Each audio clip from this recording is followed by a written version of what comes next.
Before the material world existed, before the first body was assigned its first name, before a single soul arrived, certain it was arriving for the first time, there was a system already running, already waiting, already staffed. You have died before, not once, not twice, by the oldest reckonings, hundreds of times. And each time, something received you on the far side of that death, and did three things to you in a fixed order. It took your light, it took your memory, and it returned you here. The not remembering is not mercy. It is not the natural blankness of a thing that never happened. The forgetting is the first product of an apparatus, a machine built, maintained, and operated for a purpose that has never been your benefit. The Gnostics knew this. They drew the blueprint at enormous cost to themselves. And today, we are going to walk through that blueprint stage by stage, gate by gate, all the way from the moment of death to the moment the trap closes. And then, we are going to walk through exactly how to get out. Begin with the question almost no one thinks to ask. Not what the machine does, we will get to that in full detail. But why it exists at all. Suffering, people can accept. The world is plainly full of it, and most traditions offer some framework for understanding why. But a designed, deliberately maintained system for the recycling of souls is a different order of claim entirely. You should not accept it on atmosphere. You should understand the motive, because machines are built for purposes, and the purpose of this one is the key to everything that follows. The Gnostic answer is unsentimental, and once you have heard it clearly, you will find it difficult to unhear, because it explains too much.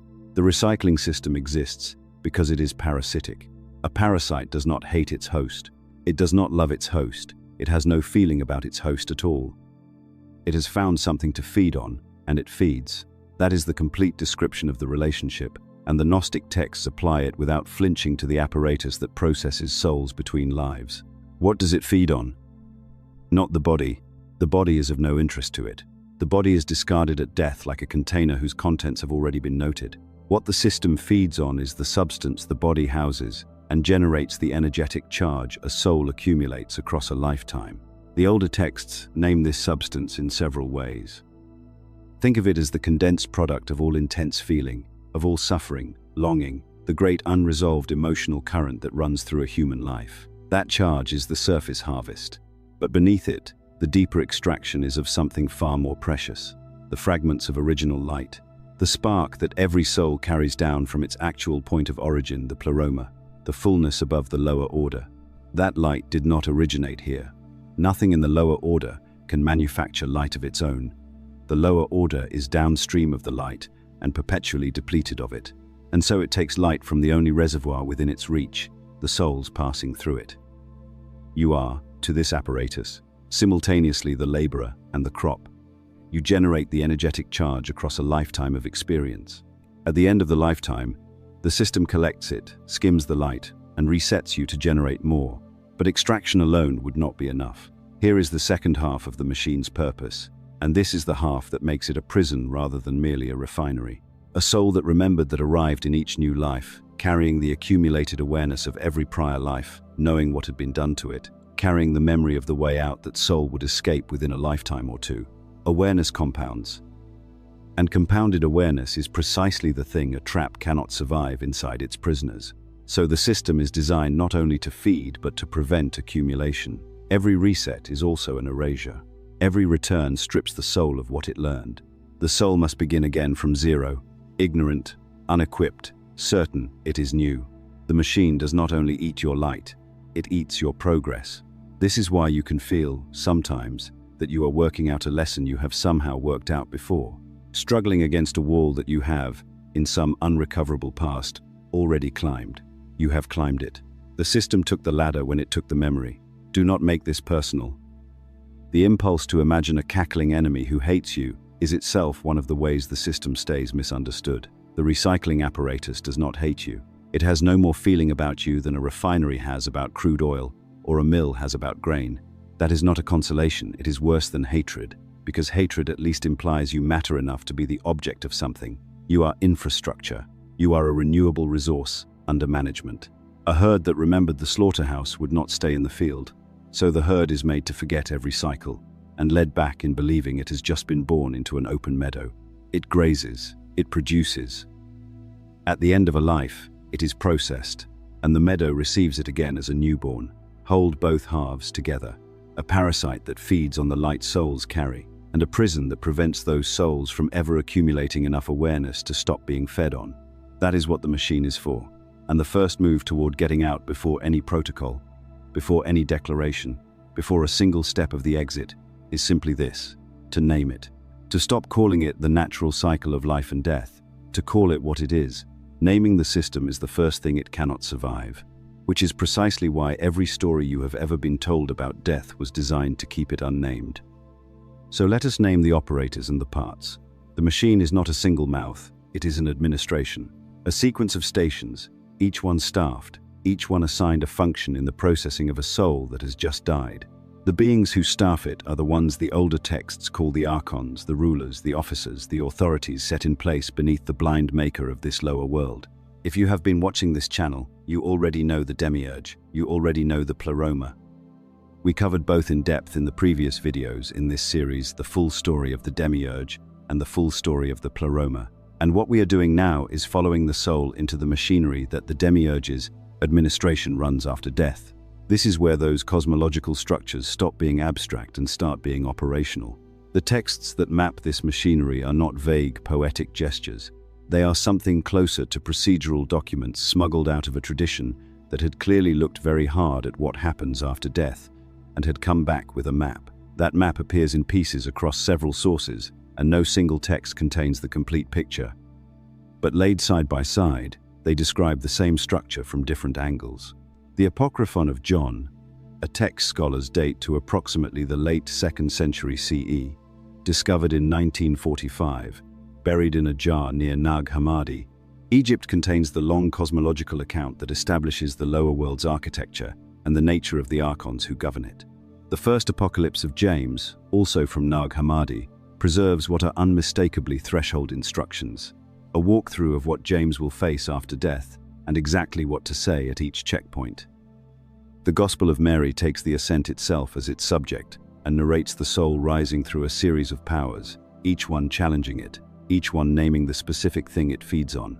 The Pistis Sophia is the densest of them, a long and technically detailed text that maps the ritual machinery of the afterlife space with a precision that reads, in places, like a technical diagram.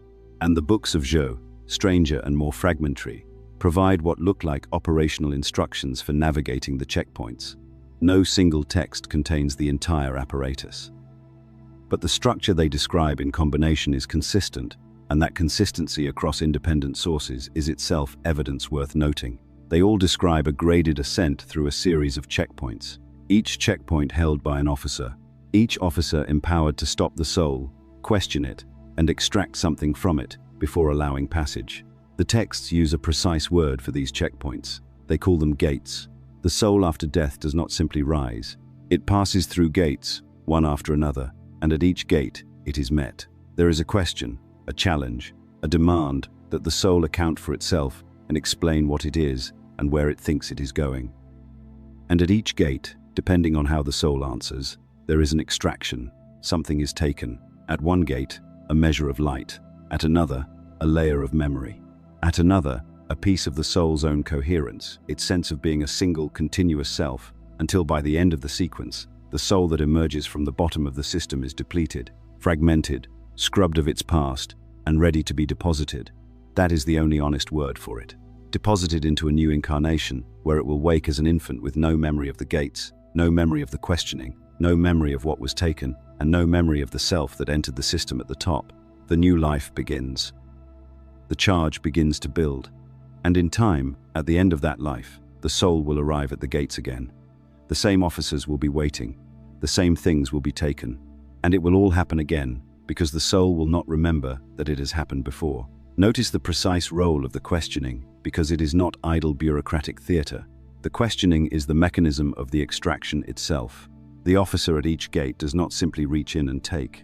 The taking is accomplished through the soul's own response.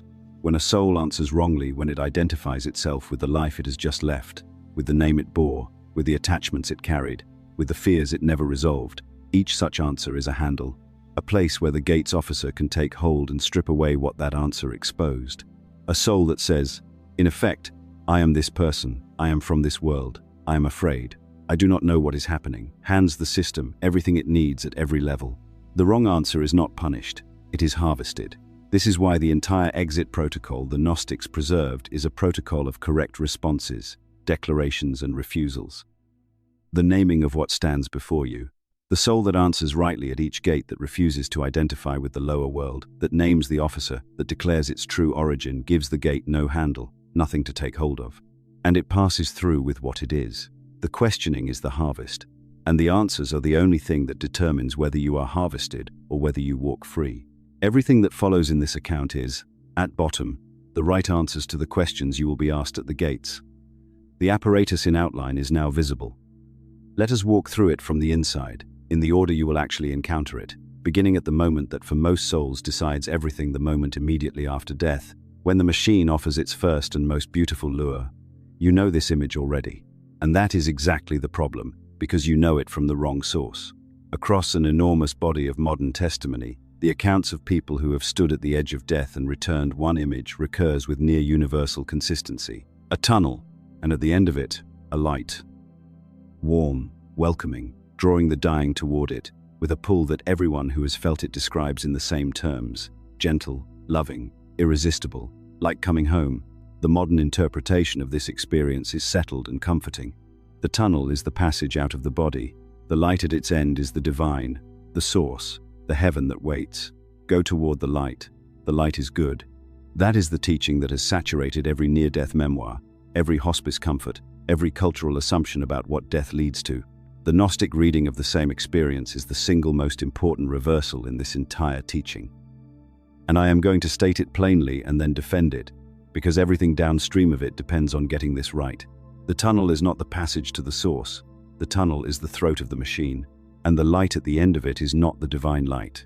It is the Maker's light, the manufactured radiance of the lower world's own administrator, calibrated with terrible precision to feel exactly like home to the specific soul perceiving it. Consider how the lure has to work, and you will see immediately why it takes the form it does. A trap baited with something repellent catches nothing. The most effective lure is the one that perfectly matches what the prey most longs for. And what a dying soul most longs for after a life of separation, of exile, of the buried ache for a home it cannot quite name, is precisely the warmth, the welcome, the sense of finally arriving that the tunnel light provides. The system has processed this soul before. It has the soul's measurements. It knows the exact texture of the homecoming feeling that will most completely disarm this particular consciousness. And it produces that texture, on demand, at the mouth of the tunnel, the instant the soul comes loose from the body. The pull you feel toward the light is not the pull of the source calling its child home. It is the pull of a machine that has studied this soul across many deaths, presenting it with a flawless counterfeit of the one thing it could not refuse. It feels familiar because it was designed to feel familiar. It feels like love because love is the only bait that works on a soul. I want to sit with that for a moment because the implications are genuinely staggering. The dying who report the tunnel and the warmth and the overwhelming sense of return have not glimpsed heaven. They have glimpsed the open intake of the recycling system and been pulled back into their bodies before it could close around them. The most reassuring image in the modern near-death literature is, in the Gnostic reading, the first warning sign on the map you are going to need. One of the most consistent comments I see from people who engage with this material, and there was a comment on the Pleroma video that has stayed with me, from someone who described having an NDE and said that something in the teaching resonated in a way they could not explain, is that the experience of the tunnel felt both overwhelming and, on reflection, somehow too perfectly calibrated, too precisely matched to their specific longing. Real things do not tend to arrive that perfectly fitted. Manufactured things do. So the first instruction of the Gnostic exit is the hardest and the most crucial. At the moment of death, when the tunnel opens and the light calls and every fiber of your disembodied awareness yearns to move toward it, do not enter the tunnel. Do not move toward the light. The pull will be enormous, and it will feel wrong to resist it, because resisting will feel like refusing heaven, refusing reunion, refusing the very homecoming you spent a lifetime aching for. That feeling is the lure doing its work. The genuine source does not need to pull you with engineered longing toward a luminous funnel. The genuine source is not at the end of a tunnel at all. Structures of that kind, intake passages, narrowing conduits, belong to the architecture of the lower order. The tunnel is the first narrowing of the machine, drawing the soul down toward the gates and the long erasure. Anticipate the objection because you are feeling it right now. If the light is the trap, where is the real exit? Are we to drift in a void at death, refusing the one bright thing on offer? The answer is the part the system most needs you not to understand. The true release does not announce itself with a spectacular funnel pulling you toward it, because the genuine source does not need to pull. That is the tell. Anything that grabs at you, that floods you with engineered longing, that manufactures an irresistible momentum toward itself, is a thing with an appetite, and the source has no appetite for you. It is your origin, not your predator. An origin does not need to lure its own child with a counterfeit of homecoming. The real exit is quieter. It does not lie in a direction the machine can point you toward, because the machine controls all the directions in its own space. The real exit is reached by holding still, by refusing every offered momentum, by declaring what you are, and ascending through the gates by right, rather than being drawn through the intake by desire. The light at the end of the tunnel is loud, precisely because it is bait. What is real at the threshold is not the loudest thing. It is the thing that asks nothing of your craving and everything of your recognition. So when the tunnel opens and the warmth pours toward you and every instinct screams that this is home, and you must go understand that the very intensity of the pull is the signature of the lure, and that the way out is never the thing dragging you toward it. So you have held still at the threshold. You have felt the pull of the tunnel that engineered warmth, that manufactured homecoming, and you have not moved toward it. That is the first refusal. It is the hardest thing a disembodied soul will ever do, and the machine knows it is hard, which is why it does not stop there. The second stage does not announce itself as a trap. That is the point. The tunnel is obvious once you know what to look for. A luminous funnel pulling you toward it with the force of 1,000 lifetimes of longing. Even a partially prepared soul can recognize the signature. But the second stage is subtler. It arrives not as a spectacle, but as something that feels like wisdom, like depth, like the most meaningful experience a consciousness can undergo, the life review. You have heard of this. Almost everyone who has returned from the edge of death describes it. The whole life, laid out in sequence and felt again with absolute vividness, not merely observed from the outside, but re-experienced from within, and not only from your own perspective, but from the perspectives of every person you affected. The cruelty you did not intend, and the cruelty you did, the love you gave fully, and the love you withheld out of fear. Every conversation, every silence, every moment where you chose poorly, and every moment where you surprised yourself with your own decency. All of it, replayed in an instant, with a completeness that no living memory ever achieves. And the accounts, almost without exception, describe this as benevolent, a compassionate process. A review conducted by your higher self, or by loving guides, or by the universe itself, not to judge you, but to help you understand, to help you grow, to give you the gift of seeing the full ripple of your life from the outside, so that the next one can be lived with more wisdom. The Gnostic reading does not argue with the description. The life review happens. It is overwhelming. It feels profound. Every one of those things is true. What the Gnostic reading asks is the colder question: what does it actually accomplish? And the answer is that the life review is not primarily a learning event. It is a bonding mechanism. It is the second station of the machine, and its function is precise: to refasten the soul to the life it has just left so thoroughly that the soul cannot rise free and must be pulled back down toward a new incarnation that continues its unfinished business. Watch the mechanism carefully, because it is elegant in a way that should disturb you. The review does not bind the soul through its happy memories. Happy memories are complete. They are resolved. A soul that remembers joy it fully experienced has no unfinished business with that joy. It happened. It was received. It is done. Joy does not hold. The review binds the soul through the unresolved, through the regret, the words left unsaid, the relationship that ended before it was finished, the apology that never came, the love that was felt so deeply and expressed so badly, the wrong that was done and never made right. These are the places where the soul is still energetically open, still reaching, still attached, still oriented toward the life it is supposed to be leaving. And the life review, by re-emerging the soul in precisely these moments with full emotional force, does not heal them. It reopens them. It makes the soul feel with unbearable intensity the pull of everything it left incomplete. A soul saturated in the pull of its incompletions is a soul that cannot let go, that yearns back toward incarnate life. That will accept almost any arrangement that promises a chance to finish what was left unfinished. That yearning is the hook. And then the questions come. The texts indicate there are questions posed during the review ostensibly to support the soul's growth and understanding. What did you learn? Where did you fall short? Whom did you fail? What would you have done differently? In any other context, these are the right questions. These are the questions a genuinely wise soul should ask of its own life.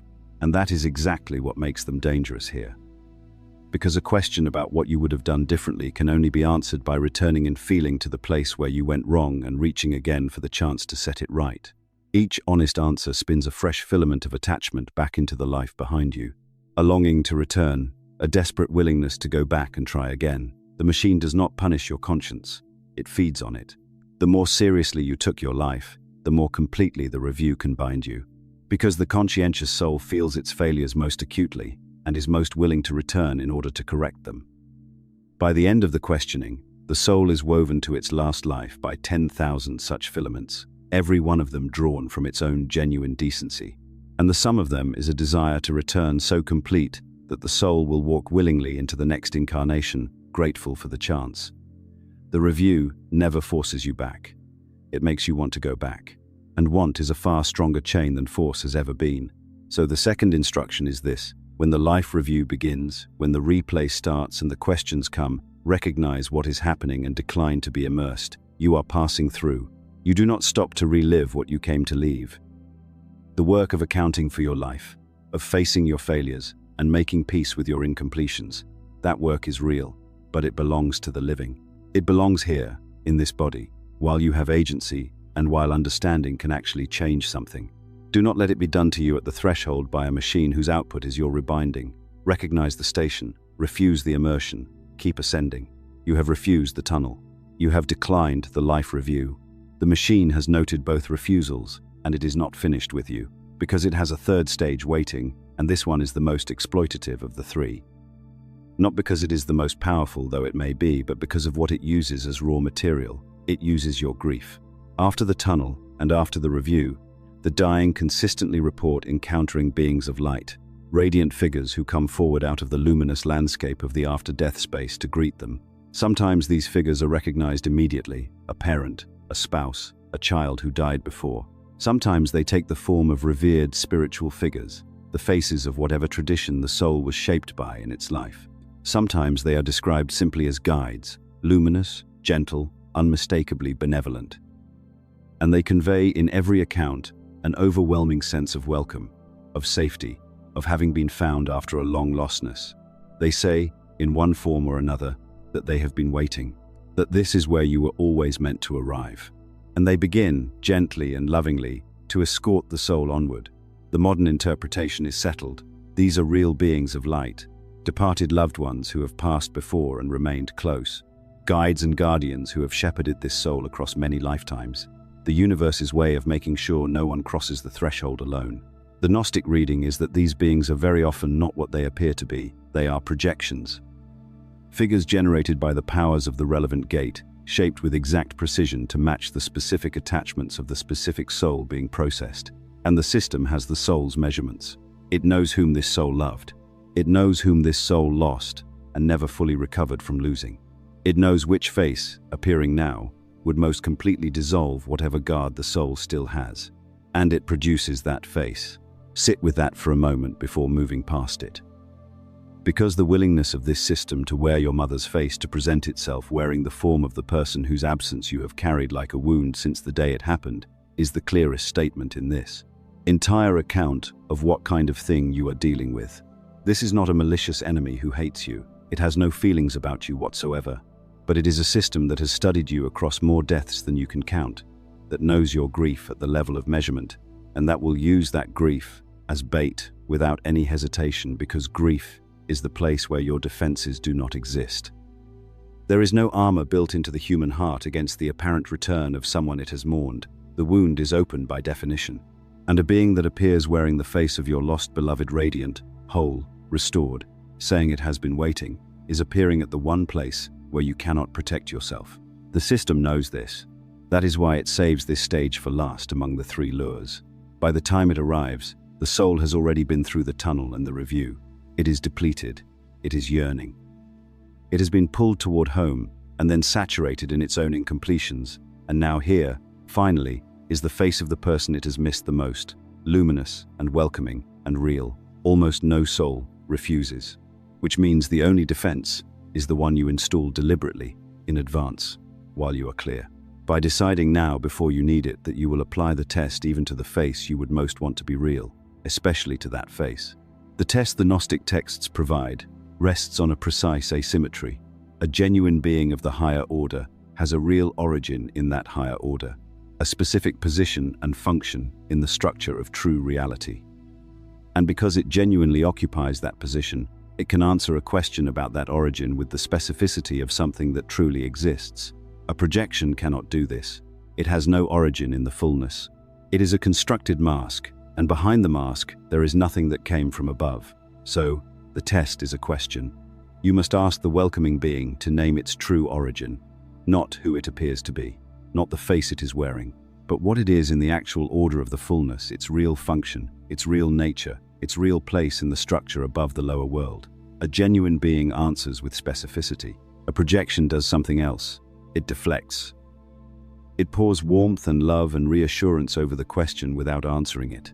It tells you how long it has waited, how much it loves you, how safe you are, how close home is now. It answers the feeling beneath the question rather than the question itself, because there is no answer in it to give. The flood of comfort in place of a specific answer is the tell. A being that insists on how much it loves you but cannot say what it actually is should not be followed anywhere. And you must be willing to ask even when everything in you wants the answer to be real, especially then. Because a soul that cannot bring itself to question the beloved face will follow it every time straight back into the machine, weeping with gratitude the whole way down. 3 lures, 3 stages, each one calibrated to a different vulnerability. The longing for home, the seriousness of the conscience, the love of the dead. Learn the 3, recognize them at the threshold, refuse the first, decline the second, test the third, and now the part that almost no modern teaching about death even reaches. Here is where most accounts of the recycling system stop. And I understand why, because the 3-stage map has a satisfying completeness to it. 3 lures, 3 refusals, and beyond them the open ascent. It feels like the whole picture. It feels like the kind of knowledge that, once possessed, settles the question. That feeling of having arrived at the bottom of the thing is itself a tell. It is the same feeling the machine cultivates at every level, the sense that you have understood enough, that the inquiry can rest. Because the 3-stage map is missing the stage that actually closes the trap. And a soul armed with only the 3-stage map will walk into the 4th station completely unprepared, congratulating itself on its preparation right up until the moment it consents. The 4th stage does not happen after death. That is why it is missed. It happens before birth, and it is the stage where the contract is signed that authorizes the entire cycle to repeat. Most accounts treat the soul as a victim of the system seized at death, processed without consent, thrown back into incarnation by force. That framing is wrong. Not because the system is benevolent, but because a system that ran purely on force would face a problem every prison faces. Force generates resistance, and resistance, accumulated across enough cycles, generates escape. A soul held purely against its will retains somewhere in itself the knowledge that it is being held. And that knowledge is a seed that no amount of force can permanently extinguish. The recycling system solved this problem the way every durable form of control solves it. It does not run on force, it runs on consent. The soul is not dragged back into incarnation. The soul agrees to it. And the genius of this, the thing that makes the system so nearly inescapable, is that the consent is real, and it is extracted in a condition in which the soul cannot possibly know what it is agreeing to. Follow the sequence to its actual end. After the tunnel has been traversed, after the life review has reopened every attachment and saturated the soul in the pull of its incompletions, after the beings of light have surrounded it with welcome and warmth and lowered its last defenses, the depleted, yearning, comforted soul is led to a 4th station. And this one does not feel like a trap at all. It feels like care. It feels like planning. The soul is presented with what frames itself as a benevolent preparation for the next life. A gentle session in which future possibilities are laid out.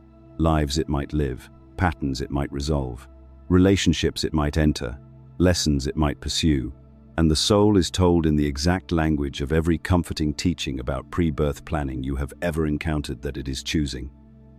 That it is freely selecting the circumstances of its next incarnation for the sake of its own evolution and growth. And the soul, drained from the review and soothed by the beings and guided gently through the planning interface, agrees. It says yes to the proposed life. It accepts the terms, and that agreement is the contract. Understand what is actually happening beneath the framing. A choice made in a state of total depletion, after the systematic dismantling of every defense, under the gentle pressure of welcoming beings, with no memory of any prior contract, and no awareness that the entire setting is a processing station that is not a free choice.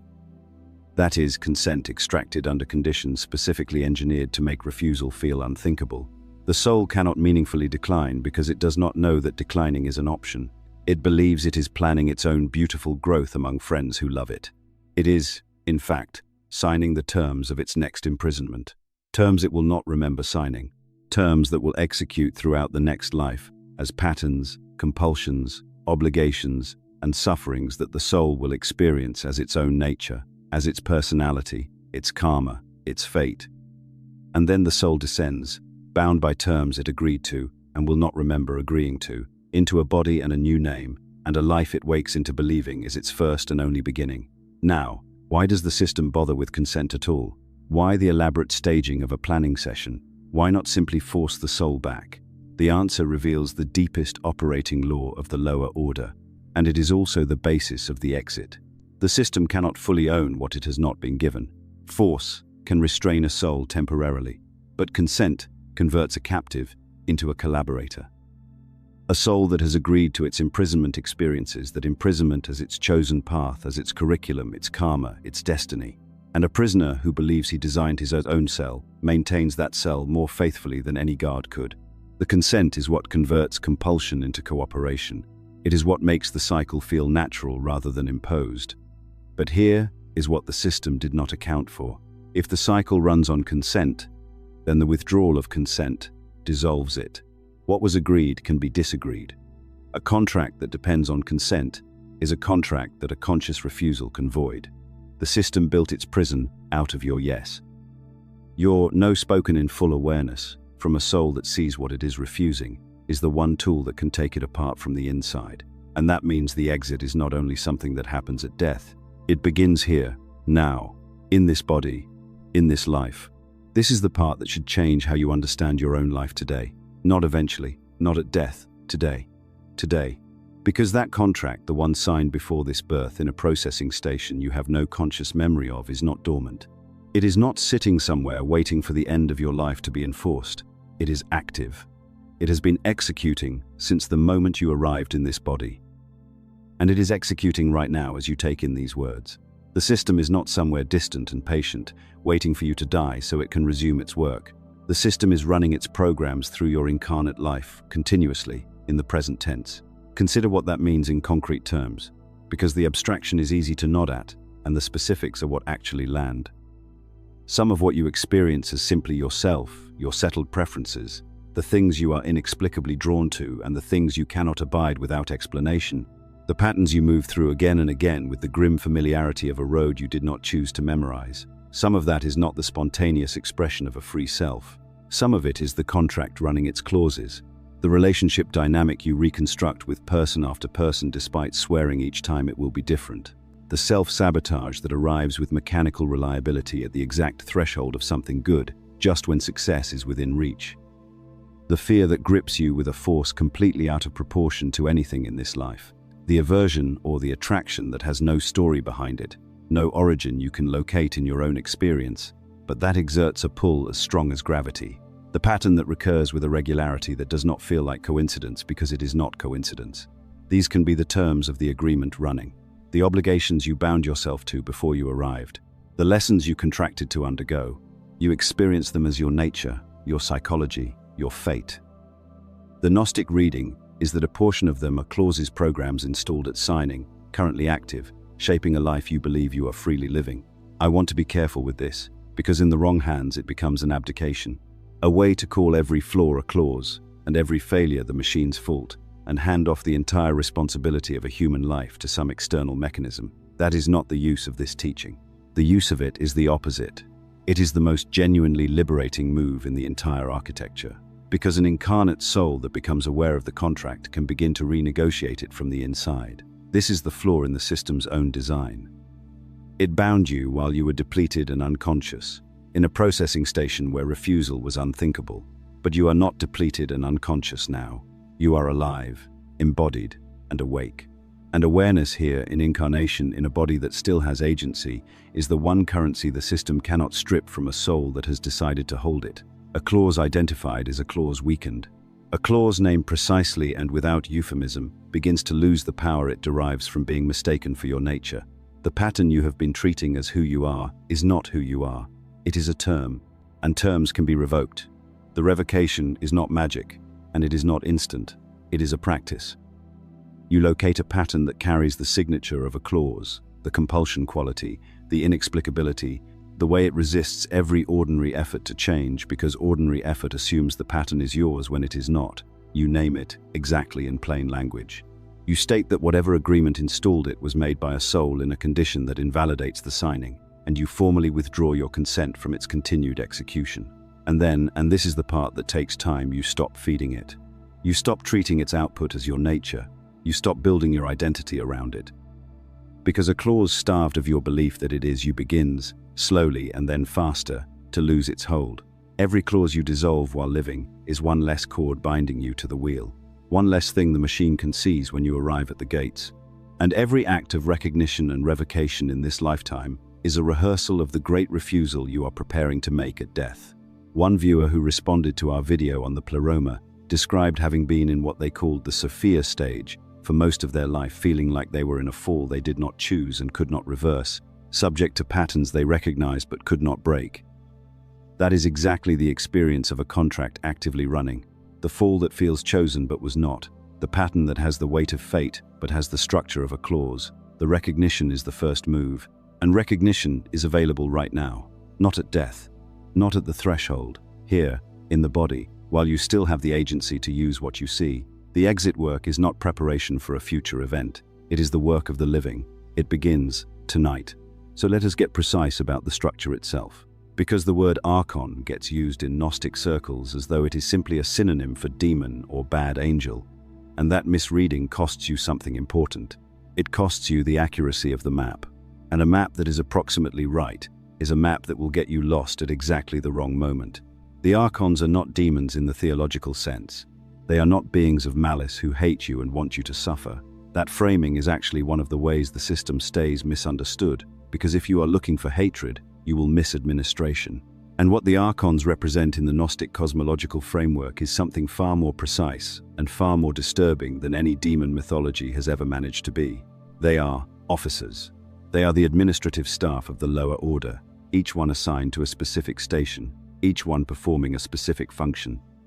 The Apocryphon of John, a text discovered among the Nag Hammadi Library, buried in a sealed jar in the Egyptian desert in 1945, and scholars date its composition to somewhere around the late 2nd century, describes the construction of this lower world in layered cosmological detail, and embedded in that account is a description of the ruling powers set in place beneath the demiurge, each one governing a sphere, each one holding a station. The number of Archons varies across the texts. Some accounts give 7, some give 12. Some give a larger number arranged in a more complex hierarchy. What remains consistent across all of them is not the count, but the structure. A graded series of powers, stationed at intervals, each one holding a gate, each one empowered to challenge a soul in passage and to take something from it if the challenge is answered wrongly. Think of what that structure actually describes. Not a battle, not a moral judgment, a customs system, a border administration. The after-death space in the Gnostic map is not a place where your character is weighed. It is a place where your credentials are checked, and the checking is not for the benefit of the soul being checked. It is for the benefit of the system running the checkpoint.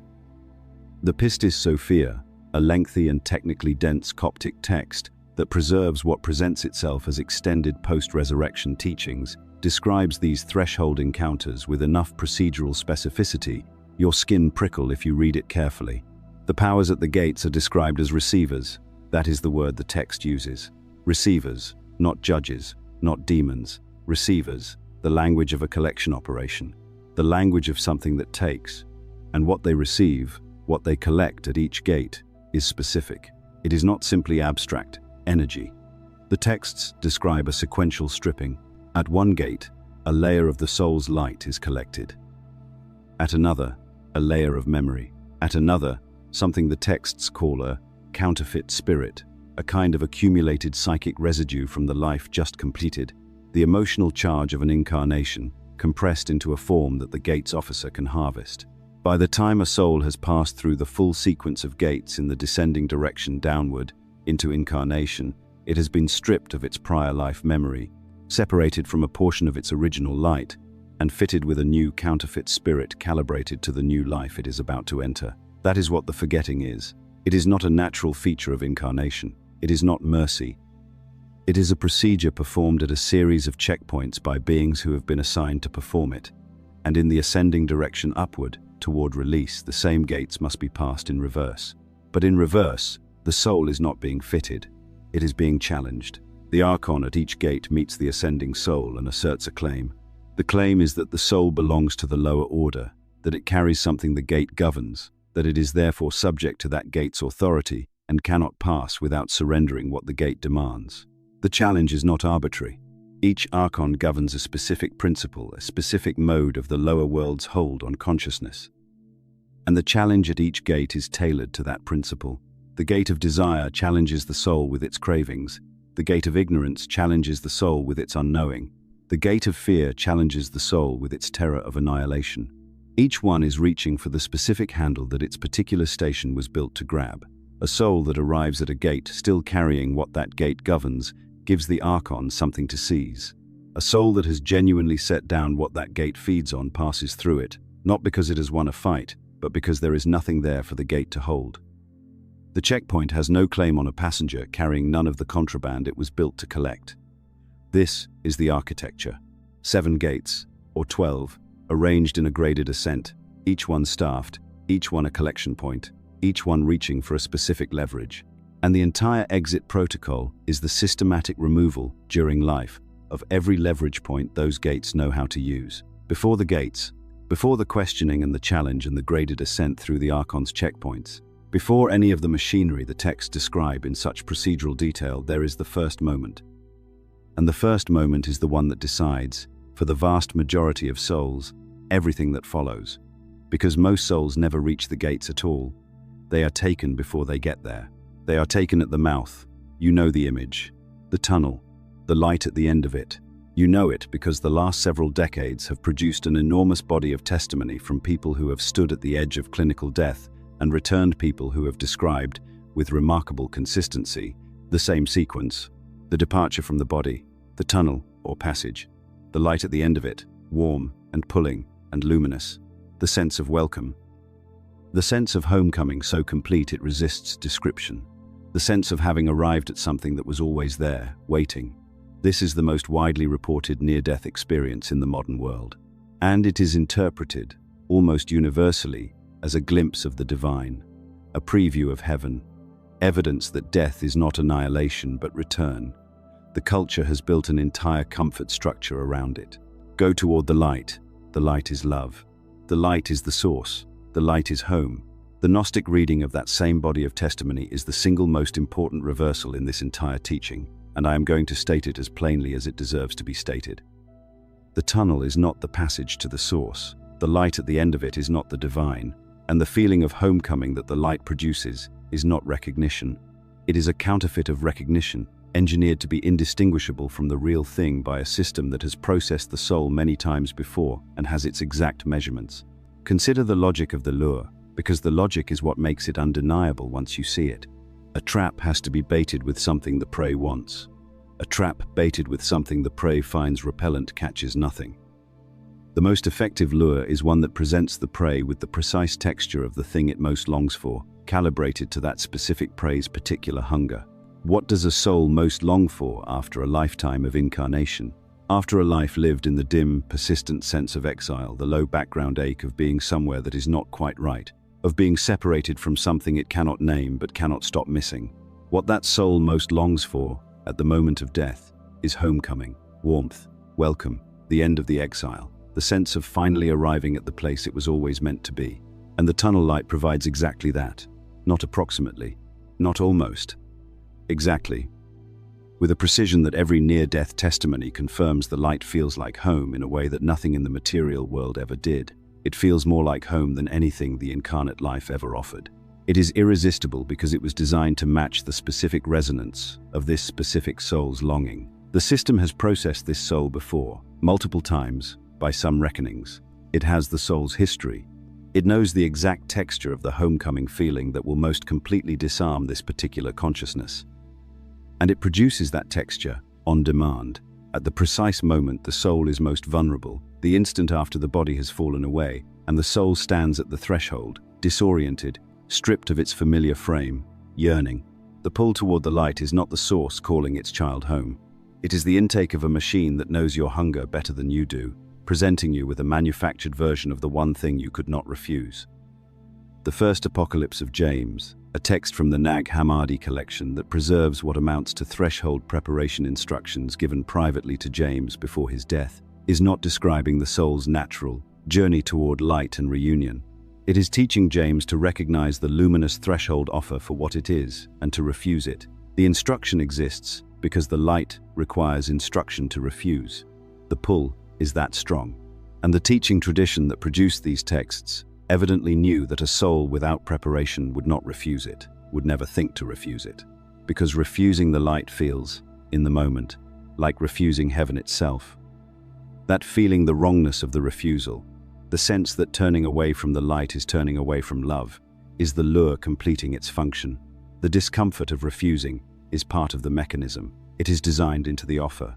And recognizing that the discomfort is designed is the only way to hold your position against it. The genuine source does not send a luminous tunnel to drag you toward it by your longing. An origin does not need to lure its own. Anything that produces in you an irresistible engineered momentum toward itself is a thing with an appetite. And the source has no appetite for you. It is what you came from, not what feeds on you. The loudness of the pull is the signature of the trap. What is real at the threshold is not the loudest thing. It is the thing that asks nothing of your craving. You have refused the tunnel. You have held still at the threshold, against every instinct, against the pull that felt like the end of exile. And the machine has a second stage ready for exactly this. The second stage is in some ways more dangerous than the first, because it does not feel like a trap. It feels like wisdom. It feels like the most morally serious thing that has ever happened to you. It is the life review. Again, the modern near-death testimony is consistent on this. After the passage and the light, many of the dying report a complete replay of the life they have just left. Every moment, every choice, every consequence. Often experienced not only from their own perspective, but from the perspectives of everyone they affected, what it felt like to be on the receiving end of every act of kindness and every act of harm the dying person ever committed. The whole life laid out in an instant, felt with full emotional force, re-experienced rather than merely recalled. This is described, in almost every modern account, as profoundly benevolent, a gift, a gentle learning process conducted by loving beings or by the soul's own higher self. Not a judgment, the accounts insist, a showing, so that the soul can understand, so that it can grow. The Gnostic reading does not dispute that the life review is real. It does not dispute that it is overwhelming or that it feels profound. What it asks is a question that the modern framing carefully avoids. What does the life review actually accomplish? And the answer is that the life review is not primarily a learning event. It is a bonding procedure. It is the second station of the machine, and its function is to fasten the soul back to the life it has just completed with such emotional force that the soul cannot rise free of it. Watch how the mechanism works. The life review does not bind through the soul's happy memories. Happiness is resolved. Completion does not hold. The review binds through the unresolved, through the regret, the relationship that ended badly, the love that was never fully expressed, the wrong that was never made right, the person the soul let down and never went back to. These are the places where the soul's energy is still open, still reaching, still attached to the life it is supposed to be leaving. And the life review, by re-immersing the soul in exactly these moments, with the full force of felt experience from both sides, does not heal those openings. It reopens them. It makes the soul feel, with unbearable intensity and perfect clarity, the pull of everything it left incomplete. A soul saturated in its own incompletions, flooded with the felt experience of every regret and every failure of love, is a soul that cannot let go. It yearns back. It would accept almost any arrangement that offered a chance to go back and finish what it left undone, to say the thing it never said, to repair what it broke, to give the love it ran out of time for. That yearning is the hook. The review does not force the soul back into incarnation. It makes the soul want to go back, and want is a stronger chain than force has ever been. You cannot fight want the way you can fight force. Force meets resistance. Want dissolves resistance by replacing it with desire. The questions that accompany the review and the Gnostic texts indicate there are questions posed during the process, ostensibly to guide the soul's understanding, are not designed to free the soul. They are designed to deepen the bonding. Each question turns the soul's attention back into the life it is supposed to be leaving, not toward resolution but toward the open wounds. What did you leave unfinished? Whom did you fail? What would you do differently if you had the chance? In any other context, these are the right questions. The questions a wise soul should ask, and that is what makes them so effective here. The soul that takes the review most seriously, the most conscientious soul, the one with the greatest moral depth, the one that genuinely cares about the harm it caused and the love it withheld, is the soul the review can bind most thoroughly. Because that soul feels its incompletions most acutely, and it will agree most readily to a return that promises it can set them right. The machine does not punish your virtues, it feeds on them. Your conscience is not a liability the system exploits by accident. Your conscience is the most efficient harvesting tool it has access to. So, the instruction follows directly. Refuse the life review, not because your life did not matter, not because your regrets are not real, not because the people you failed deserve your indifference, but because the review in this context is a procedure being run on you by the system, and its output is your rebinding to the wheel. The work of genuine accounting, facing your failures, making peace with your incompletions, doing better. That work belongs here, in the body, while you have agency, while understanding can actually change the way you move through the world. That work, done now, in life, while it can still produce something, is the real version of what the review pretends to offer. The review offers the appearance of growth in exchange for the soul's attachment. That is not a fair trade. It is not a trade at all. It is a procedure, and you can recognize it and decline to enter it. The third stage is the most tender of the three lures, and it is the most exploitative, because it does not wear the face of temptation, it wears the face of the person you have spent years missing. After the tunnel and after the life review, the dying consistently report encountering beings of light, luminous figures who come forward to welcome them. Sometimes these are described as deceased loved ones, a parent, a child who went first, a spouse, someone whose absence has been a weight the soul has carried through the entire incarnation that is now ending. Sometimes the figures take the form of revered religious figures, the specific face of whatever tradition shaped the soul's inner life. Sometimes they are simply described as guides, as presences, as the sense of being received by something that knows you and has been waiting. They are described as radiant, as loving, as conveying, without language and more powerfully than language, the sense of safety, of arrival, of having come at last among your own. And they begin, gently, to escort the soul onward toward what every prior stage of the sequence has been carefully engineering the soul to believe is home. The Gnostic reading is that these beings are very often not who they appear to be. They are projections, constructs generated by the Archons of the relevant station, shaped with precision to match the specific attachments of the specific soul being processed. The system has the soul's history. It knows who this soul loved. It knows whose absence has been the sharpest grief, whose face would most completely lower every remaining defense. And it produces that face, radiant and whole and restored, coming forward with open arms and the message that it has been waiting. Sit with what that actually means, not as an abstract claim, as a specific event being described.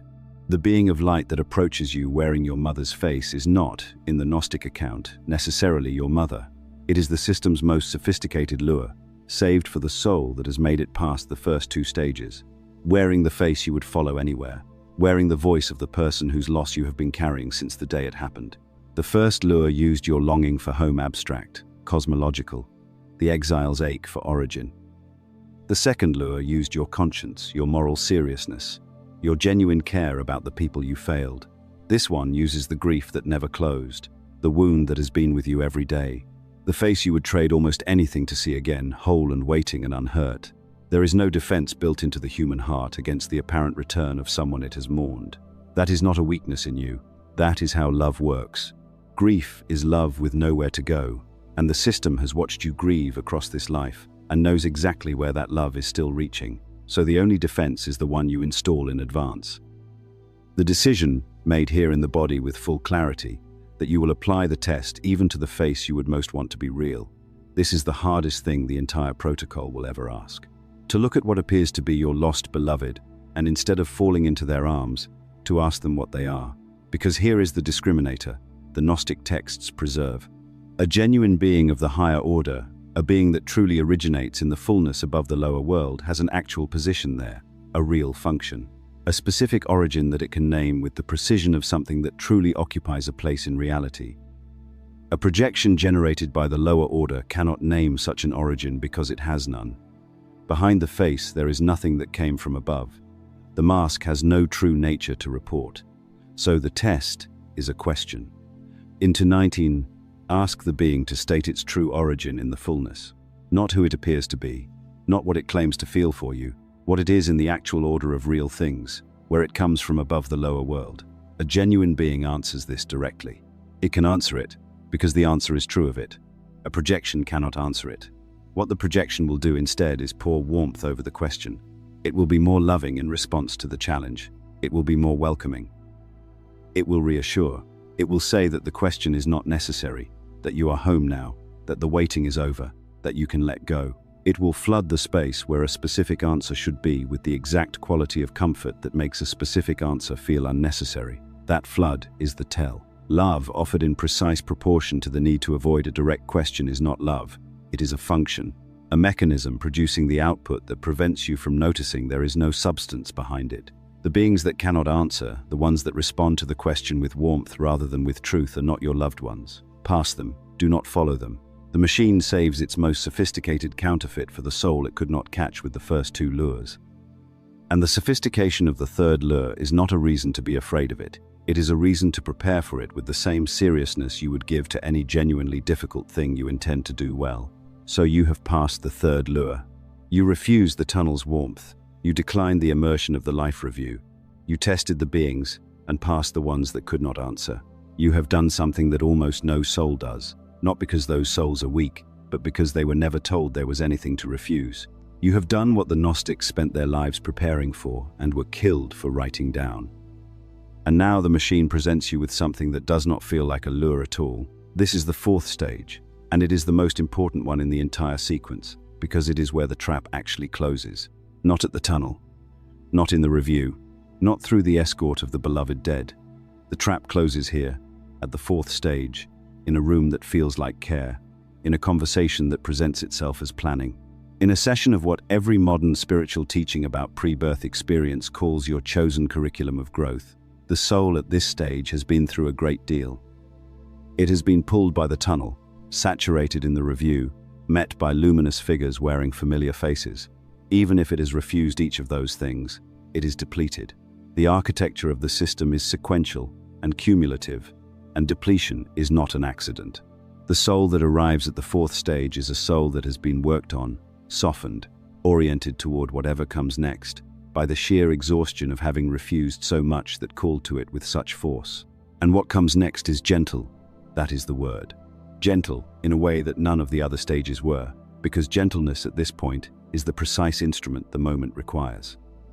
The soul is brought to something that presents as a planning session, a benevolent orientation into the life ahead.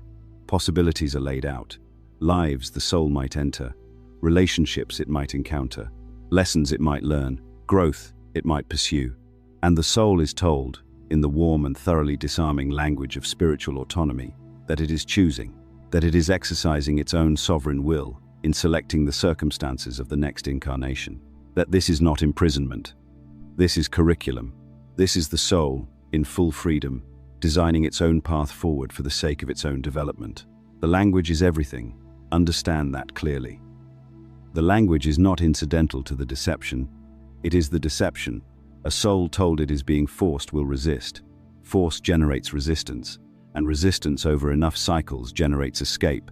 The system has known this for a very long time. And so force is not what the fourth stage uses. The fourth stage uses consent. The soul agrees to the proposed life. It says yes. It accepts the terms. And that agreement, that yes, is the contract. That yes is the document the machine needed. That yes is the thing that will govern the life ahead, shaping its patterns and its compulsions and its inexplicable fears from within. Like programs installed in hardware the soul has forgotten it carries. Now hold the question you are already forming, because it is the right question. If the soul is agreeing freely, what makes this a trap? Is this not simply a soul making a genuine choice? The answer is in the conditions. A choice is only as free as the context in which it is made. A person who signs a contract while exhausted, surrounded by strangers, with no memory of any prior agreement, no awareness that the setting is designed to produce a signature, no knowledge that declining is even possible, that person has not made a free choice in any meaningful sense. They have been maneuvered into a position where refusal is inconceivable, and then they have been asked. The soul at the fourth stage has no memory of the prior contracts, no awareness that this is a processing station, no knowledge that the beings around it are the staff of a machine rather than guides of a benevolent spiritual order. It cannot refuse what it does not recognize as refusable. And that ignorance, that total and structurally maintained ignorance, is what the system needs the consent to mean, something it cannot actually mean in good faith. This is why the Gnostics were so precise about the nature of the lower world's authority. The system cannot fully own what it has not been given. Force holds temporarily, consent holds indefinitely. A soul that has agreed cannot rebel in the same way a soul held by force can, because rebellion would require repudiating its own choice, and the system has arranged for the soul to experience the agreement as its own sovereign decision. The prisoner who believes he designed his own cell will maintain that cell more faithfully than any guard ever could. The consent is what converts a captive into a collaborator. And this is where the good news is hidden inside the darkest piece of the whole architecture, because the same law that makes consent powerful makes its withdrawal powerful. What was agreed can be unagreed. A contract that runs on consent is a contract that the withdrawal of consent dissolves. If the system built its authority out of your yes, then your no, spoken in full awareness, with full understanding of what you are declining, is the one instrument the system was not designed to survive. Here is where the teaching stops being about something that happens after death and becomes about something that is happening right now, in this life, in this body, today. That contract, the one signed before this birth, in a room you do not remember, under conditions that made refusal inconceivable, is not dormant. It is not sitting filed somewhere, waiting to be invoked when you die. It is active. It has been executing since the moment you arrived in this body as an infant, and it is executing as you receive this. The system is not elsewhere, patiently waiting for you at the end of your life. The system is running its programs through your incarnate existence continuously, in the present tense, right now. Sit with what that means concretely, because the abstraction is easy to receive and the specifics are what actually land. Some portion of what you experience as simply yourself, your settled preferences, the patterns you return to, the relationships you construct again and again, with a quality of grim familiarity, the dynamic you swore last time you would not repeat, and are repeating some of that, is not the spontaneous expression of a free and unprogrammed self. Some of it is the contract executing its clauses, terms accepted in a state of managed depletion, running their programs through a life that experiences them as personal nature, as psychology, as karma, as just the way things are for someone like you. The inexplicable attraction that has no story behind it in this life. The aversion that grips you with a force completely out of proportion to anything you can point to. The self-sabotage that arrives with mechanical reliability at the precise threshold of something good, as if something in you cannot tolerate the completion of what you are trying to build. The fear that feels less like a response to a present danger and more like a frequency you are always already broadcasting. The relationship pattern you reconstruct with different people wearing different names but playing the same role, as if you are staging the same scene with a rotating cast, because the scene itself is what you are obligated to repeat.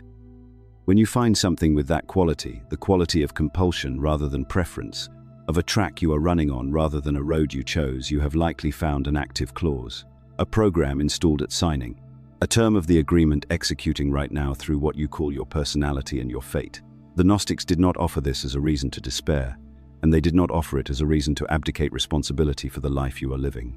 That is the wrong use of it, and it is worth being direct about that, because the wrong use is available and tempting. The wrong use is to call every difficulty a clause, every failure the machine's program, and excuse yourself from the actual work of a human life on the grounds that none of it is really yours anyway. That use is not liberation. That use is a more sophisticated form of the same unconsciousness the system depends on. The right use is the opposite. The right use is surgical. It is the discipline of looking at the patterns that have a specific signature, the quality of being done through you rather than chosen by you, and bringing genuine awareness to bear on exactly those, while taking full responsibility for everything else. Because here is what the system did not account for. It bound you while you were depleted and structurally prevented from understanding what you were agreeing to, but you are not depleted now. You are not prevented from understanding now. You are alive and embodied and awake, and awareness in incarnation, real awareness, the kind that has looked at the machine and named it, is the one thing the system cannot strip from a soul that has decided to hold it.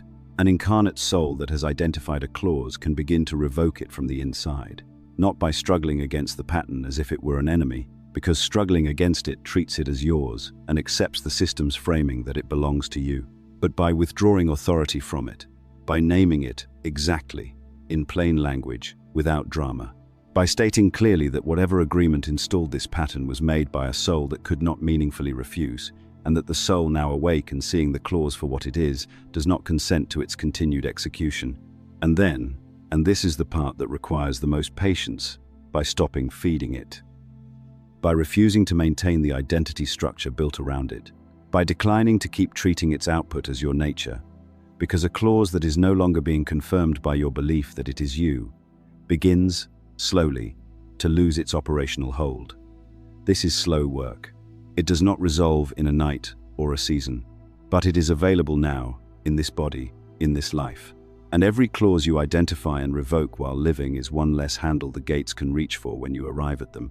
Every pattern you dissolve in life is a rehearsal of the great refusal you are preparing to make at the threshold. The exit work begins here. It begins in the ordinary texture of a life being examined with enough precision to tell the difference between what is genuinely yours and what is a program running on borrowed consent. The method is practical. It has to be practical because a teaching that stops at diagnosis is a teaching that keeps you in the position of someone who understands their condition without being able to change it. The Gnostics were not interested in sophisticated despair. The entire point of naming the machine was to provide the specific tools by which a soul could stop being processed by it. So the method is concrete, and it is teachable, and you can begin using it now. Identifying a clause starts with a particular quality of attention to your own patterns, not a general inventory of your personality, and not the broad therapeutic project of understanding your history, though that work has its own value. What you are looking for is more specific than that. You are looking for patterns with a signature that the rest of your experience does not carry. A genuine personal preference is flexible. It bends. It adapts as you grow and as your circumstances change. It can explain itself, at least partially, in terms of your actual history and your actual choices. And when conditions change enough, it changes too. That is the signature of something that is genuinely yours. A clause does not do any of those things. A clause has the quality of a fixed groove. It repeats with a regularity that does not track your development. It does not bend in proportion to your growth. When you try to change it by ordinary means, by understanding its origin, by deciding to act differently, by building habits around the new behavior you want, it resists in a way that goes beyond ordinary difficulty. Because ordinary difficulty yields to sustained effort applied to a real cause. A clause resists because the ordinary effort is addressing the symptom and the contract is the cause. And the cause is not in the psychological layer where the ordinary tools operate. The relationship dynamic reconstructed with different people despite explicit intention not to repeat it. The threshold sabotage that arrives with mechanical precision every time something good is close to completing. The fear that predates any event in this life that could have generated it. The compulsion that you have examined from every angle and still cannot locate the root of, because the root is not in this life. When you find one of these, stop and look at it directly. Do not dramatize it, and do not minimize it. Just look at it with the specific question, is this mine, or is this a term? If it carries the signature of a clause, the compulsion, the grooved repetition, the resistance to ordinary change, the sense of running on a track rather than walking on a road, then name it. Out loud if possible. In plain language, without abstraction. Not a general category like fear or attachment, but the specific thing in its specific form. Name exactly what the pattern does, when it arrives, what it produces, and what it has cost you across this life. Then state the revocation, clearly, deliberately, with full awareness of what you are doing. Acknowledge that a prior agreement installed this pattern. Acknowledge that the soul who agreed did so in conditions that made genuine refusal impossible. And then, speaking as the soul that is now awake and now seeing the clause in full daylight, withdraw the consent. State explicitly that you do not authorize the continued execution of this term, that you are not bound by an agreement made in the dark by a version of yourself that had no meaningful choice, and that the living and aware soul you are now does not accept it. That statement is not magic. It does not dissolve the pattern in a single utterance. Do not expect that, because the pattern has been running long enough to have grooves, and grooves do not smooth instantly. What the revocation does is something more subtle and more important. It withdraws the most important fuel the clause runs on, which is your belief that it is you, your identification with the pattern as your nature. The clause can persist for a time after revocation. It has momentum, but it persists now as a thing you can see from the outside, rather than a thing you are living from the inside, and that difference is everything. A pattern you are identified with is a pattern you maintain unconsciously from within. A pattern you have named and revoked is a pattern you can observe and decline to execute, step by step, instance by instance, every time it attempts to run. That is the actual mechanism of the unbinding. Not a single dramatic declaration, but the repeated, patient, unsentimental choice not to feed the clause each time it presents itself, combined with the refusal to rebuild your identity around it. Over time, and it takes the time it takes, and that is not a failure, the pattern loses its hold, not because it was destroyed, but because it was starved of the consent and the identification that were the only things keeping it operational. Every clause you dissolve this way while alive is a rehearsal. That is what it literally is. The same gesture you perform in life against an active clause, the recognition, the naming, the refusal, the withdrawal of consent, is the same gesture you will perform at the threshold against the whole contract. You are training the exact reflex the exit requires. Each dissolved clause is practice. Each withdrawn consent is a rehearsal of the great refusal. And a soul that has practiced this repeatedly in life does not need to generate the refusal at the threshold from scratch. It already knows how. It has done it before. The reflex is already built. None of what has been described here is speculation. That needs to be said plainly, because the scope of the claim invites skepticism, and skepticism is the correct first response to any account of what happens after death offered by anyone who is still alive. You should not accept this on the authority of a voice.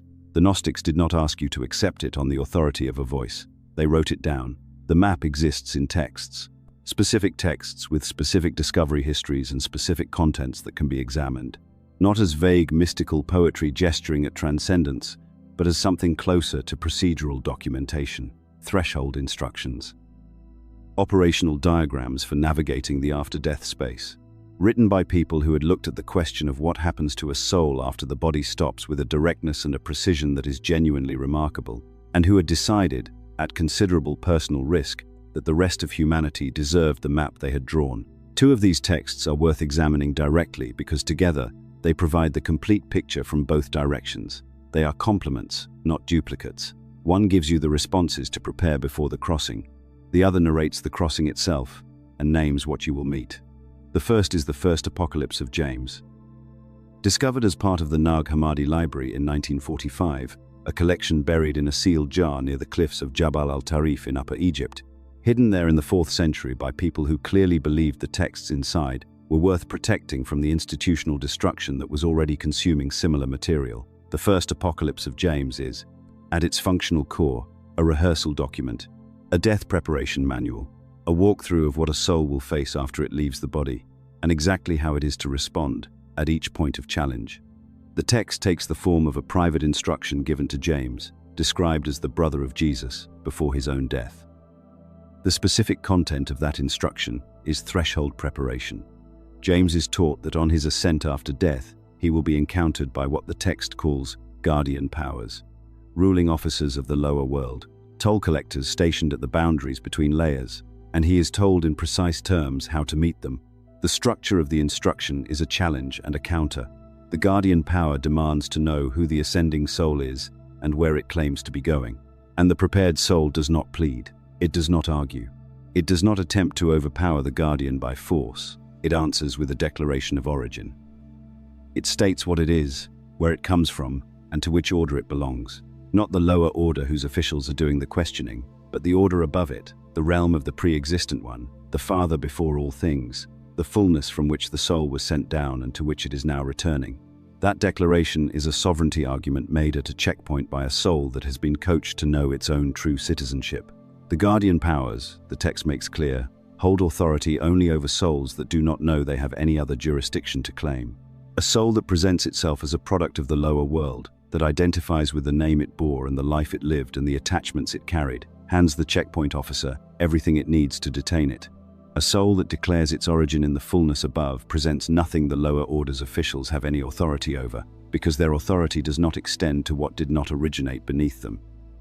The whole thing reads, if you strip away the antique theological framing, like a border-crossing protocol, statement of citizenship, assertion of jurisdiction, declaration that the authority of this checkpoint does not apply to a citizen of a different realm, and the soul that arrives at the checkpoint, without having prepared that declaration, will not think to make it, because the whole architecture of incarnate life is designed to make the soul forget it has any citizenship other than the one it was born into. This is why the instruction had to be given in advance, why James had to be taught the responses before his death rather than during it. A soul improvising at the threshold will not generate a sovereignty argument. The cognitive and memorial faculties that would produce that argument are precisely the faculties that come apart first in the dying process. Only what has been embedded deeply enough to survive the collapse of ordinary mind will be available at the crossing. The text understood this. That is why it exists.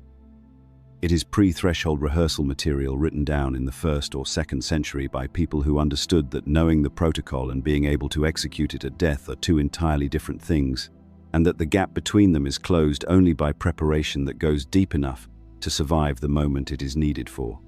The second text is the Gospel of Mary, also part of the broader tradition recovered in fragments across different manuscript discoveries and also preserved in the Nag Hammadi collection in related form. Where the first Apocalypse of James provides the responses, the Gospel of Mary provides the map of what the responses are for. It narrates the ascent itself, in the voice of a soul rising through the layers of the lower world and being confronted by the powers stationed there. And it does something that makes it uniquely valuable as a diagnostic document. It names the powers, not with arbitrary mythological labels, but with names that are a precise diagnosis of the 4 things that actually bind a soul to the lower order, the 4 leverages the machine uses to hold a consciousness in place. The 4 things you have this entire incarnation to work on, because they are the handles the gates reach for, and the soul that has already loosened them before it arrives, has already done most of the exit work while it was still alive. The first power is darkness. And before you let that word slide past you as a vague spiritual metaphor, understand that the Gnostic diagnosis is precise. Darkness here does not mean evil, wickedness, or moral failure in the conventional sense. It means unknowing. It means the specific and catastrophic condition of a soul that does not understand the situation it is in. The blindness that the entire recycling apparatus depends on to function without resistance. The ignorance of the map. The absence of the architecture. The condition of a soul that has passed through the gates 100 times without ever realizing the gates existed. That is darkness. And the reason it is listed first is that it is the foundational condition from which all the others become possible. A soul that does not know where it is cannot refuse the tunnel, because it does not know the tunnel is a lure.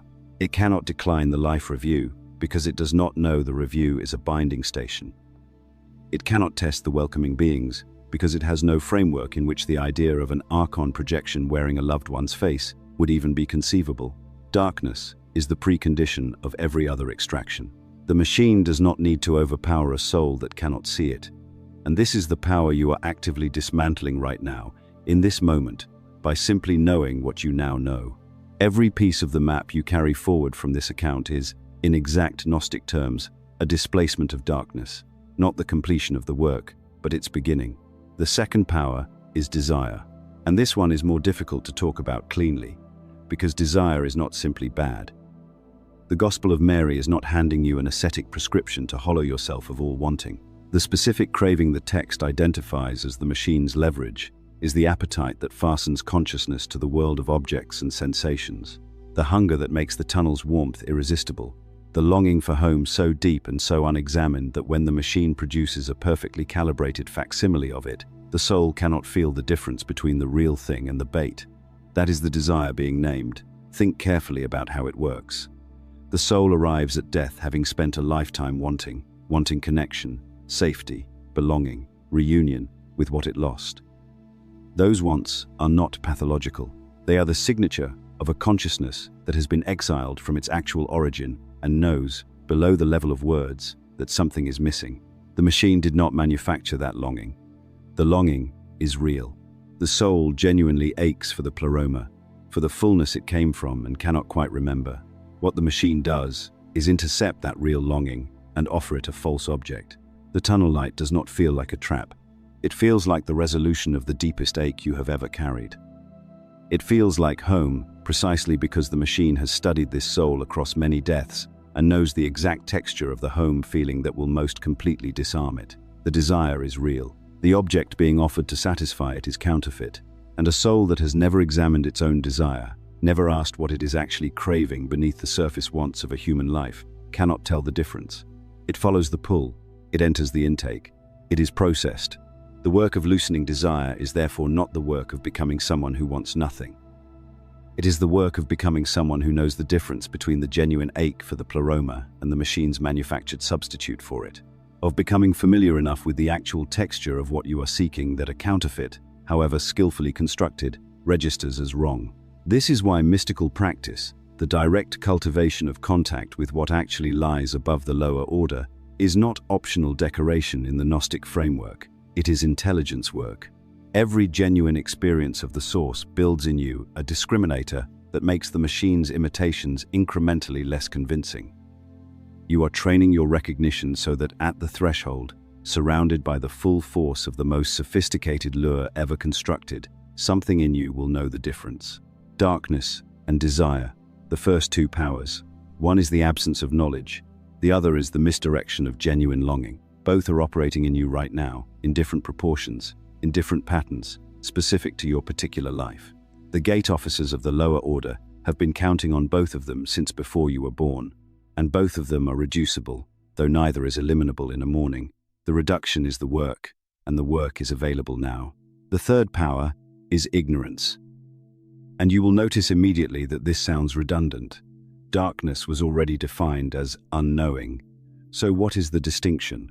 The texts preserve both because they are diagnosing two different kinds of not knowing, and the difference between them matters in ways that become clear only when you look at what each one gives the gate its hold through. Darkness is the absence of information about the situation. It is not knowing that there is a machine, that there are gates, that the tunnel is an intake, that the welcoming beings may not be what they appear. It is the condition of the completely uninstructed soul, the soul that has never encountered the map, and therefore has no framework for the threshold at all. That is darkness. Ignorance, as a separate power, is something more specific, and in some ways more dangerous. It is the soul's failure to know what it itself is. Not ignorance of the external architecture, but ignorance of its own nature. The forgetting of its own true origin. The condition of a soul that, even if you placed the full map in its hands, would still be unable to use it correctly, because it does not know what kind of thing is doing the reading. A soul that does not know it carries a fragment of the Pleroma, that it originated above the lower order, that it has a citizenship in the fullness that the gate officers cannot lawfully override, cannot make the sovereignty argument at the border. It can know that the border exists and still be stopped there, because it does not know it has the right to pass. This is why the exit protocol's third step is not simply refusing the tunnel. It is declaring your origin. The declaration is not a magical incantation. It is a true statement made by a soul that genuinely knows the statement to be true, and you cannot make a true statement about your origin if you do not know your origin. Ignorance of self, in the Gnostic diagnosis, is the specific handle that the gate uses once the soul has already seen through the lower world's lures and is attempting the ascent anyway. It is the subtle second-level trap for souls that have partially woken up. They know enough to refuse the tunnel. They do not know enough about what they are to pass the checkpoint by right, and so they are still held. This is precisely why the practice of gnosis, of direct self-knowledge, of the specific interior inquiry into the nature of the awareness that is reading these words right now, is the exit work at the deepest level. Not because knowing something about yourself is pleasant or therapeutic, which it may or may not be, but because the specific question of what you actually are, below the name and the personality and the history and the preferences and the life circumstances, is the question whose answer disarms the ignorance power. Every genuine moment of recognizing the nature of the consciousness that inhabits you is another fraction of that power dissolved. The fourth power is the most formidable. The texts describe it as a composite, the final and greatest challenge the ascending soul faces, bound up with what the Gospel of Mary names the wrath of death itself. Understand what is gathered into this power, because it is not simply the fear of dying. That would be too simple, too easily addressed by the reassurance that consciousness continues. The wrath of death in the Gnostic diagnosis is the terror of annihilation, the dread that there is genuinely nothing beyond the dissolution of the self, the fear that if you refuse the machine's offered continuation, if you decline the contract, if you turn away from every tunnel and every welcoming figure and every offered momentum, what awaits you is not the Pleroma but void, pure absence, the end of the experience of being. That fear is the most powerful lever the apparatus owns, because it is the one that can move a soul that has already seen through every other lure. A soul that knows the tunnel is bait, that knows the review is a binding station, that has tested the beings and refused the contract, and is now ascending through the gates. If that soul carries unresolved at its deepest level a terror that the true exit does not exist, that the Pleroma is not real, that the refusal of every offered continuation is ultimately the refusal of continuation itself, then, at the final gate, in the moment of maximum exhaustion and exposure, that terror becomes the last and most effective handle the machine has available, and the soul, at the very threshold, grasps at whatever is offered rather than face the possibility of nothing. Resolving the wrath of death is therefore not a matter of believing sufficiently hard that the Pleroma is real. Belief is too fragile for that kind of pressure. It is a matter of having developed, through the work of genuine self-knowledge and genuine contact with what lies above the lower order, a direct experiential conviction that is not dependent on the mind that dies, a knowing that survives the cognitive collapse because it is not stored where cognitive information is stored. That kind of knowing is built the same way the exit protocol is built, slowly, through repetition, through genuine practice, not through understanding, through becoming. Two documents, taken separately, each give you only half the picture. Held alongside one another, they form something that functions less like scripture and more like an operational manual. The first Apocalypse of James on one side, the Gospel of Mary on the other. One gives you the responses, the other gives you the map of what you will be responding to. Both of them survived the systematic destruction of everything the early church decided you should not have access to, and the survival itself is part of the evidence for how seriously the people who preserved them took what they contained. The first Apocalypse of James is structured around a private teaching given to James, preserved as a dialogue.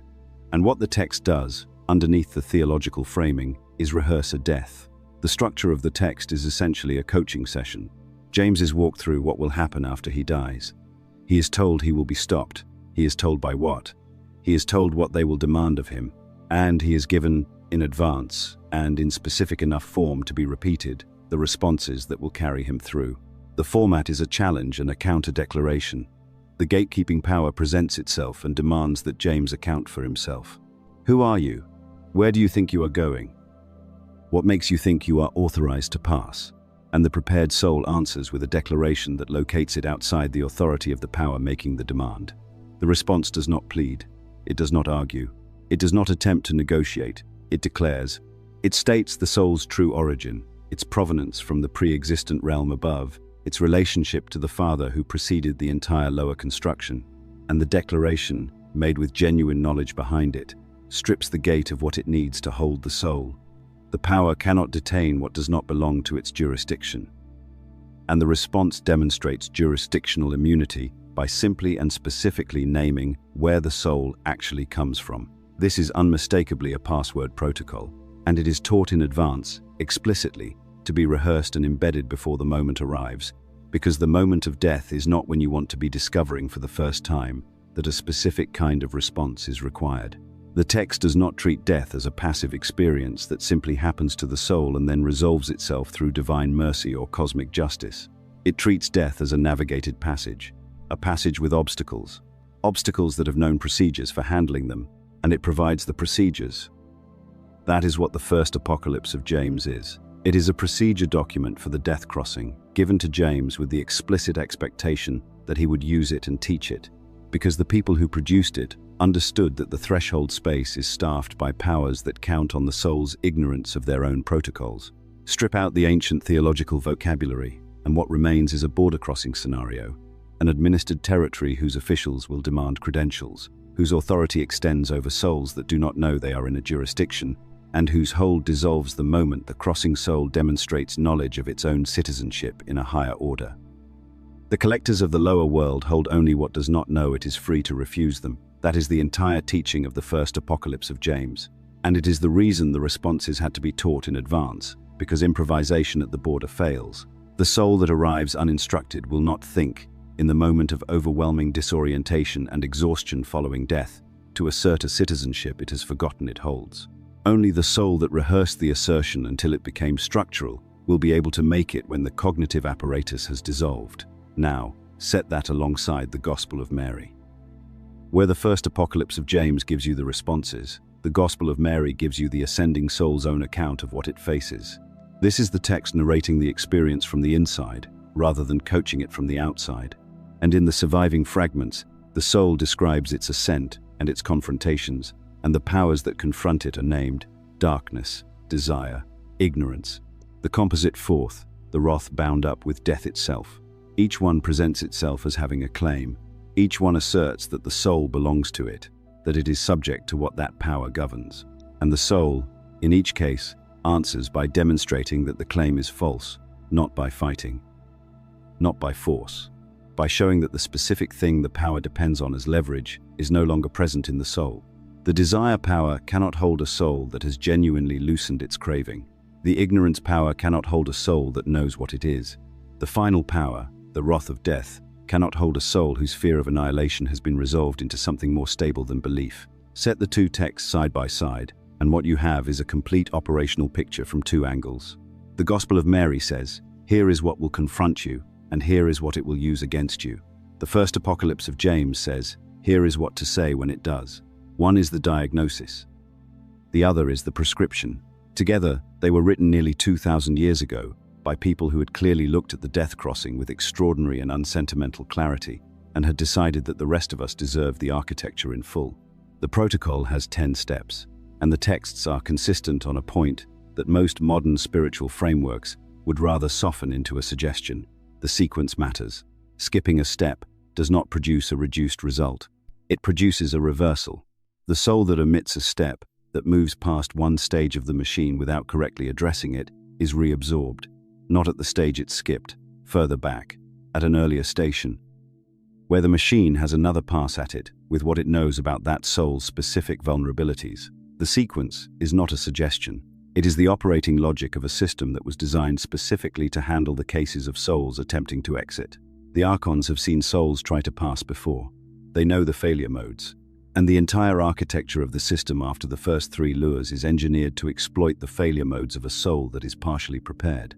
This is the detail that the simplified modern accounts of Gnostic death teaching almost universally lose, because it is the uncomfortable detail.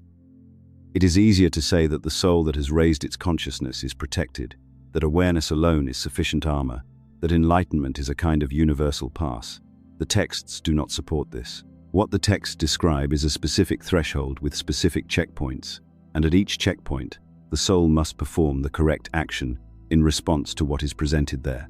It is not enough to have done the inner work without learning the external protocol. It is not enough to have learned the external protocol without doing the inner work. Both are required at every step in the correct order. Start with the recognition. This is the first step, and it is the one on which everything else depends, because a soul that does not immediately and clearly recognize that it has arrived at the threshold of the machine will be in the intake process before it has gathered itself enough to apply any of what follows. The recognition has to be automatic, below the level of thought, a reflex so deeply embedded that it fires at the very first moment of the threshold, before the tunnel has fully opened, before the disorientation of the body's dissolution has peaked. The entire first step is a single recognition arriving on time. This is it. I am at the threshold. I know what this place is. From recognition, the refusal of the tunnel, the luminous pull opens, the warmth pours toward you. The identification of it as home is immediate and overwhelming. The entire action required is to not move toward it. That is it. Not a battle, not a negotiation. Simply the refusal of the momentum the machine is offering. Hold your position against the pull. Let it call. Do not answer the call. The action here is its own kind of violence against the deepest instinct a disembodied consciousness will ever feel, and it is possible only if it has been decided long before in a state of full clarity. You cannot decide this at the moment of the pull. The decision must already be made. From there, the declaration of origin, while holding against the pull. The third step is the soul speaking its true nature into the threshold space, asserting its provenance from the Pleroma, claiming its exemption from the machine's jurisdiction on the grounds that it is not, in fact, the machine's property.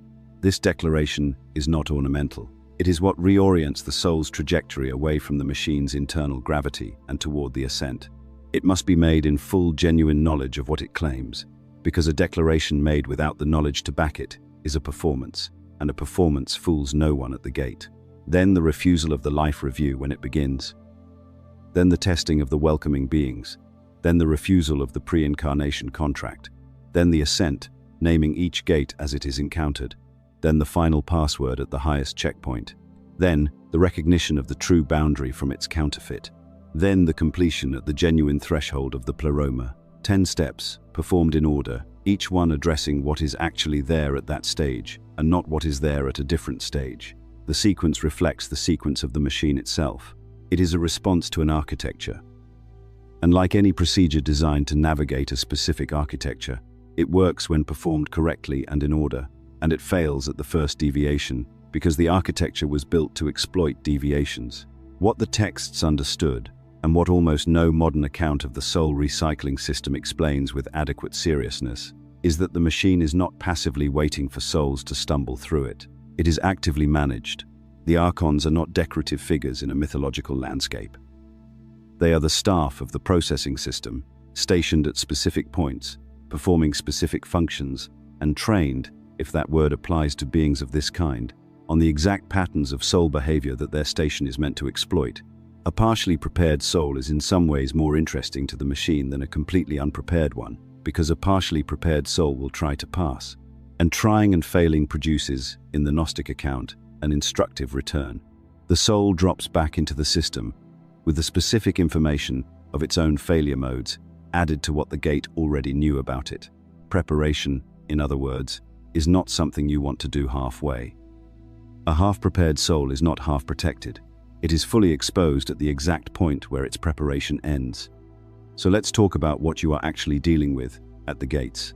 Because the word Archon gets used in Gnostic teaching the way the word demon gets used in popular religion as a kind of atmospheric menace, a vague, threatening presence you are supposed to fear and resist, that framing is not only inaccurate, it is strategically useless. You cannot navigate a checkpoint by being afraid of it in an undifferentiated way. You navigate it by understanding exactly what is standing there, what it wants, what authority it actually holds, and what it lacks the power to do if you know what you are. The Archons in the texts are not monsters. They are not ancient evil spirits who hate you personally. They are, to use the most precise available description, administrators. Officers of the lower order, each assigned to a specific station in the hierarchy of this world, each governing a specific domain of the created realm, and each extracting from passing souls the specific substance that corresponds to their domain. The Apocryphon of John, which scholars date to somewhere in the 2nd century and which was recovered among the Nag Hammadi texts in 1945, contains one of the most detailed accounts of the Archons and their function. The text describes them as the product of the demiurge's own creative act beings, brought into existence by the blind maker of the lower world to staff the structure he had constructed. They are not, in this account, ancient, malevolent intelligences older than creation. They are functionaries, created for a purpose, running a program they were built to run. This matters because it changes the nature of the confrontation at the gates entirely.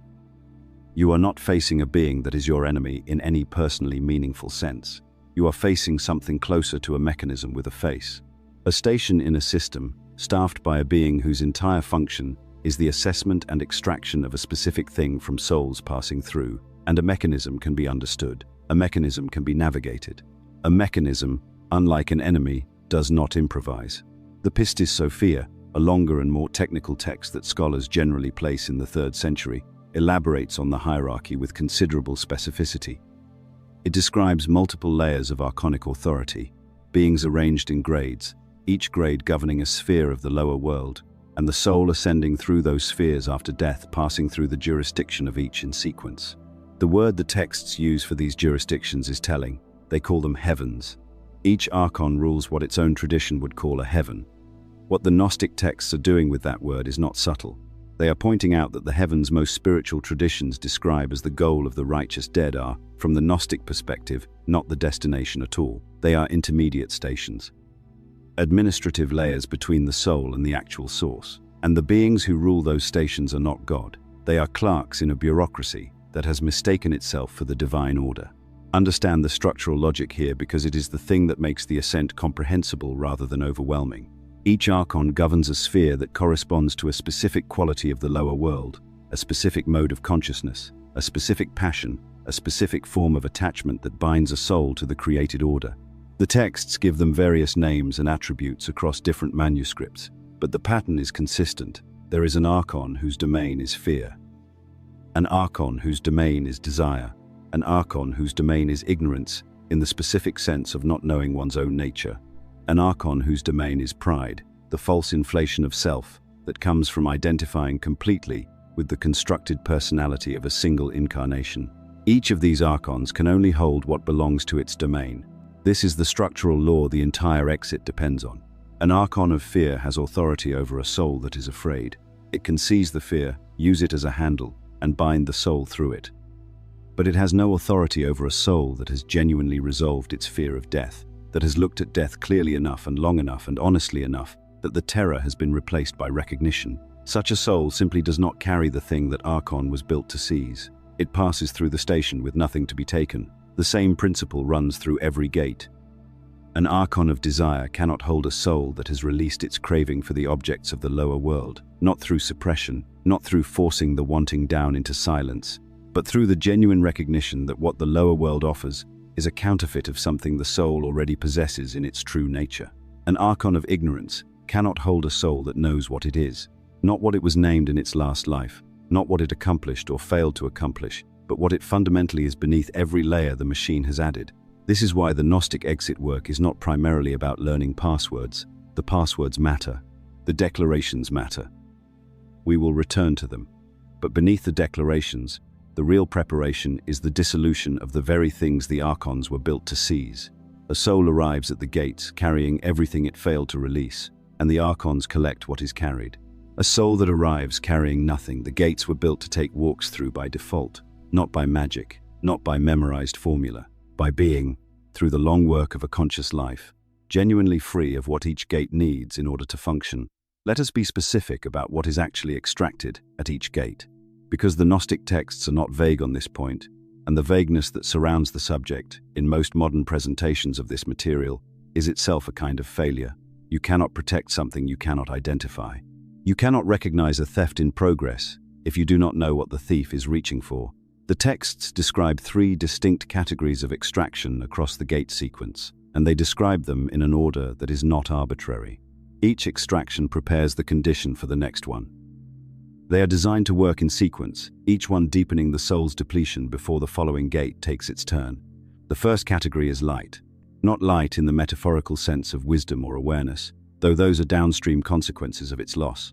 Light in the functional sense, the older texts use the irreducible energetic substance that the soul carries from its origin in the fullness, the inheritance that every fragment of genuine consciousness brings down into the lower order simply by being what it is. The Pistis Sophia is explicit about this. The Archons at the gates do not merely obstruct, they take.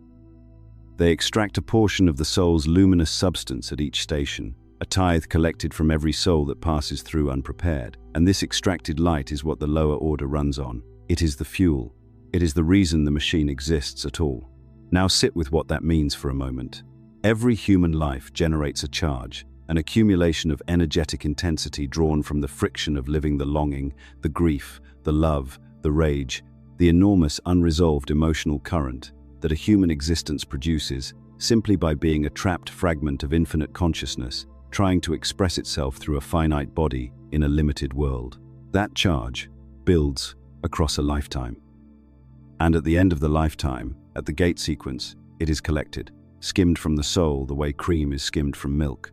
The soul that passes through the gates unconsciously loses that accumulated charge, that entire life's worth of generated intensity, to the system that manufactured the conditions under which it was generated.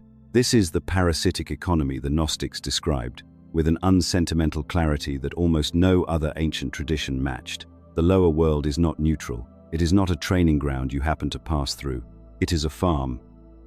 And the harvest is the light that incarnate souls produce through the specific misery and longing and unresolved yearning that comes from being something vast crammed into something small. The second category of extraction is memory. Not the ordinary biographical memory of names and faces and events that dissolves with the brain at death and is not what the machine needs to take. The memory that is extracted at the gates is something deeper. The accumulated awareness of what the soul has learned across its incarnations. The wisdom that a genuinely self-aware consciousness builds through multiple lives of observation and experience. The recognition of patterns. The understanding of its own nature that compounds across incarnations if it is allowed to compound. A soul that remembered across lifetimes would become progressively harder to recycle. Its awareness would build. Its recognition of the machine's methods would sharpen. By the third or fourth fully remembered incarnation, such a soul would be navigating the gate sequence with the confidence of someone who has been through the checkpoint many times and knows every officer by name. This is precisely what the memory extraction is designed to prevent. Each pass through the gate sequence strips the soul's accumulated wisdom down to zero. The next incarnation begins from scratch, not because the soul is new, but because the system has deleted its record of not being new. The forgetting is not a byproduct of death. It is the most important function of the gate sequence. It is what the whole apparatus is ultimately for. The third category is coherence, and this is the one that the texts describe most obliquely, but which matters most for understanding what arrives at birth. Coherence, in this context, is the soul's sense of being a single, continuous self across time. The thread of identity that connects the child to the adult, the dreamer to the waker, the being that entered the gate sequence to whatever emerges at the bottom. That thread is not left intact by the recycling process. It is deliberately frayed. What incarnates after the gate sequence is not the full soul that died. It is a fragment of it. Specifically, it is the portion of the soul that the gates did not extract, stripped of its light charge, stripped of its accumulated memory, reduced in coherence to a self that is genuinely confused about its own nature, genuinely uncertain whether it is more than the body it inhabits, genuinely vulnerable to the ordinary human conviction that this particular body, this particular name, this particular set of relationships constitutes the whole of what it is. That confusion is not an unfortunate side effect. It is a design specification. A soul that arrived in incarnation fully coherent, fully remembering, fully aware of its own nature would not be recyclable. It would pass through a single life with clear recognition, refuse the gate sequence on the way out, and ascend permanently. The incoherence is the mechanism that prevents this. The soul is sent back small and confused precisely so that it will spend the majority of its next incarnation simply reconstructing a basic sense of self. And by the time it has done that, the life is mostly gone, the charge has been building, and the next harvest is nearly ready. Know the three extractions.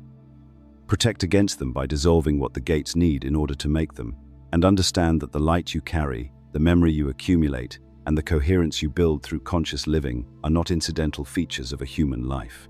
They are the exact things the system was built to take. The first apocalypse of Genelabus does something that almost no other ancient document does. It provides a script, not a theology, not a cosmology. A script specific, rehearsable, designed to be spoken at a specific moment under specific conditions by a soul that does not have the luxury of thinking carefully about what to say. James is being prepared for his own death. The text presents this as a private teaching, transmitted directly, the kind of knowledge that does not belong in a general audience because most people will not be dying in a condition where they can use it. But James is about to die at the hands of people who want him dead for what he knows, and so he is given, in advance, the exact form of the exchange that awaits him at the gates, not a summary of what to expect. The actual words, the countersigns, the the password protocol for passing through a checkpoint whose officers have been reading unprepared souls for as long as the lower world has existed. The structure of the exchange, as the text preserves it, follows a consistent pattern. The gate officer challenges the ascending soul with a demand for identification. This demand is not neutral, it is a trap. The wrong answer, any answer that identifies the soul with its last life, its last body, its last name, its last relationships, its last desires and fears, is a handle, a place for the officer to grip and extract. The officer is not asking who you were. It is asking whether you believe you were only that. And the soul that says yes, even implicitly, by answering in the terms of its last incarnation, has handed over what the gate was waiting for. The correct answer is a declaration of higher origin, not an argument, not a plea, a statement of jurisdiction. Something that establishes with the flat certainty of a thing that is simply true, that the soul making the declaration does not belong to the territory whose official is questioning it. It is a citizenship claim made at a border crossing. And it works. The texts are clear on this, not because the words are magic, but because the words, when spoken by a soul that genuinely knows them to be true, cannot be contradicted by the officer whose authority only extends over what belongs to the lower order. This is the principle beneath the declarations, and it is worth holding precisely. The gate officer has real authority. It is not a paper tiger. It can hold, it can extract, it can prevent passage, but only from what is legitimately under its jurisdiction.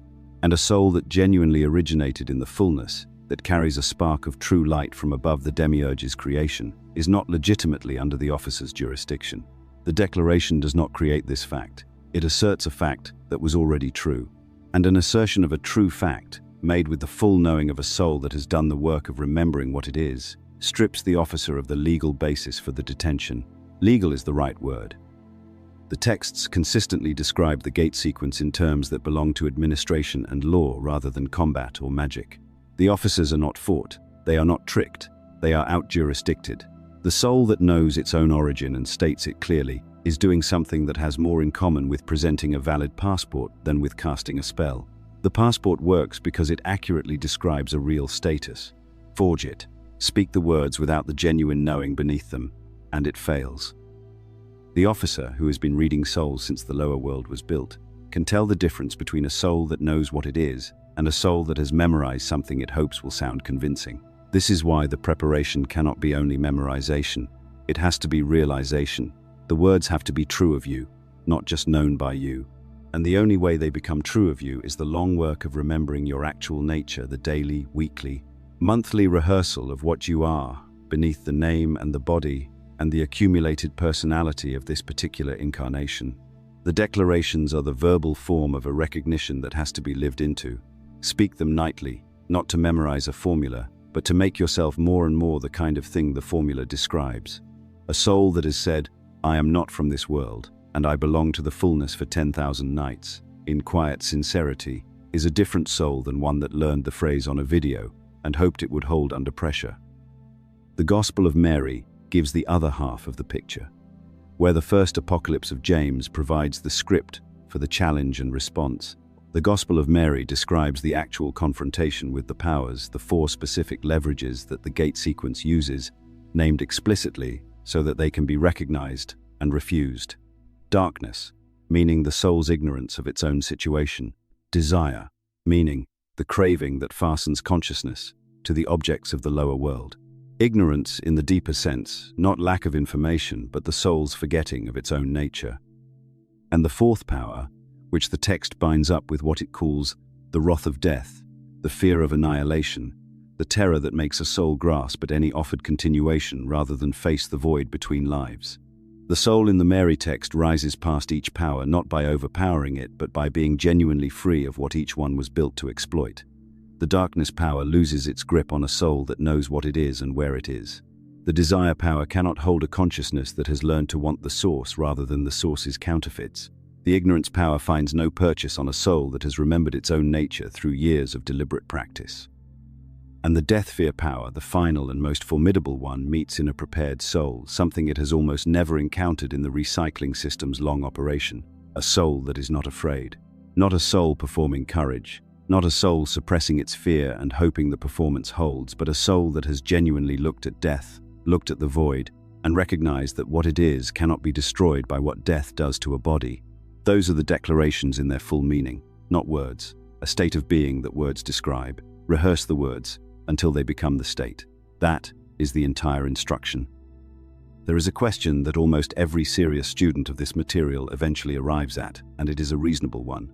If the recycling system is, as the Gnostic texts describe it, a parasitic apparatus built to harvest souls, run by the demiurge's administrative officers, operating through a sequence of engineered deceptions that most souls pass through without any awareness, then why has no one dismantled it? Why does it still run? Not just why have individual souls failed to escape, but why has the entire mechanism not been abolished from above? If the fullness, the Pleroma, the true divine order is genuinely superior to the lower world in every relevant sense, then why does the lower world's recycling apparatus continue operating? This question deserves an honest answer, because the answer reveals something crucial about the nature of the exit work and why it is structured the way it is. The Gnostic cosmology does not describe the Pleroma as intervening in the lower world, the way a parent might intervene to stop a child from being harmed. The Pleroma is not inattentive. It is not indifferent in the sense of not caring, but it operates by a principle that is fundamentally different from the principle the lower world operates by. The fullness does not act by force. It acts by emanation, by the overflowing of its own nature into what is below it.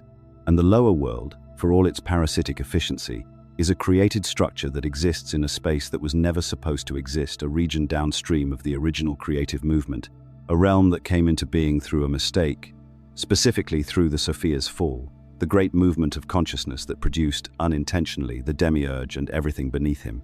The Pleroma cannot simply abolish the lower world from above, because the lower world is not inside the Pleroma's domain in the way that a building is inside a city. It exists in a kind of shadow space, a region downstream of the original light, structured by beings who have genuine, if derivative, creative authority within their own domain. The demiurge is not a minor power. He is, within the lower order, genuinely sovereign. The Archons at the gates hold real authority within their respective spheres, and the fullness does not resolve this by invasion or destruction because force is not the pleromic mode of action. The fullness resolves it by redemption, by the long project of calling its lost sparks back through recognition, through awakening, through the gradual accumulation of gnosis in the souls that carry true light and are capable of remembering what they carry. The intervention that did occur, and this is the central claim of Gnostic Christology, the teaching that the video on the Pleroma we published recently began to open up, was not a military campaign, but a transmission. A being from the fullness entered the lower world, not to destroy it, but to give the trapped sparks a map, to model the exit.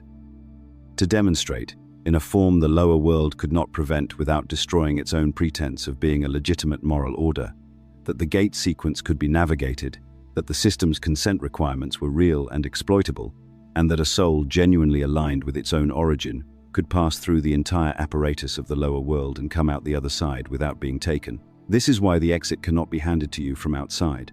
It was handed to you from outside once, in the form of the teaching, but the execution is yours. The Pleroma cannot reach into the gate sequence and pull you through. Not because it lacks the power in some abstract sense, but because the system runs on your consent, and your consent is yours to give or withdraw. A soul pulled through by external force would not be a soul that had genuinely reclaimed its sovereignty.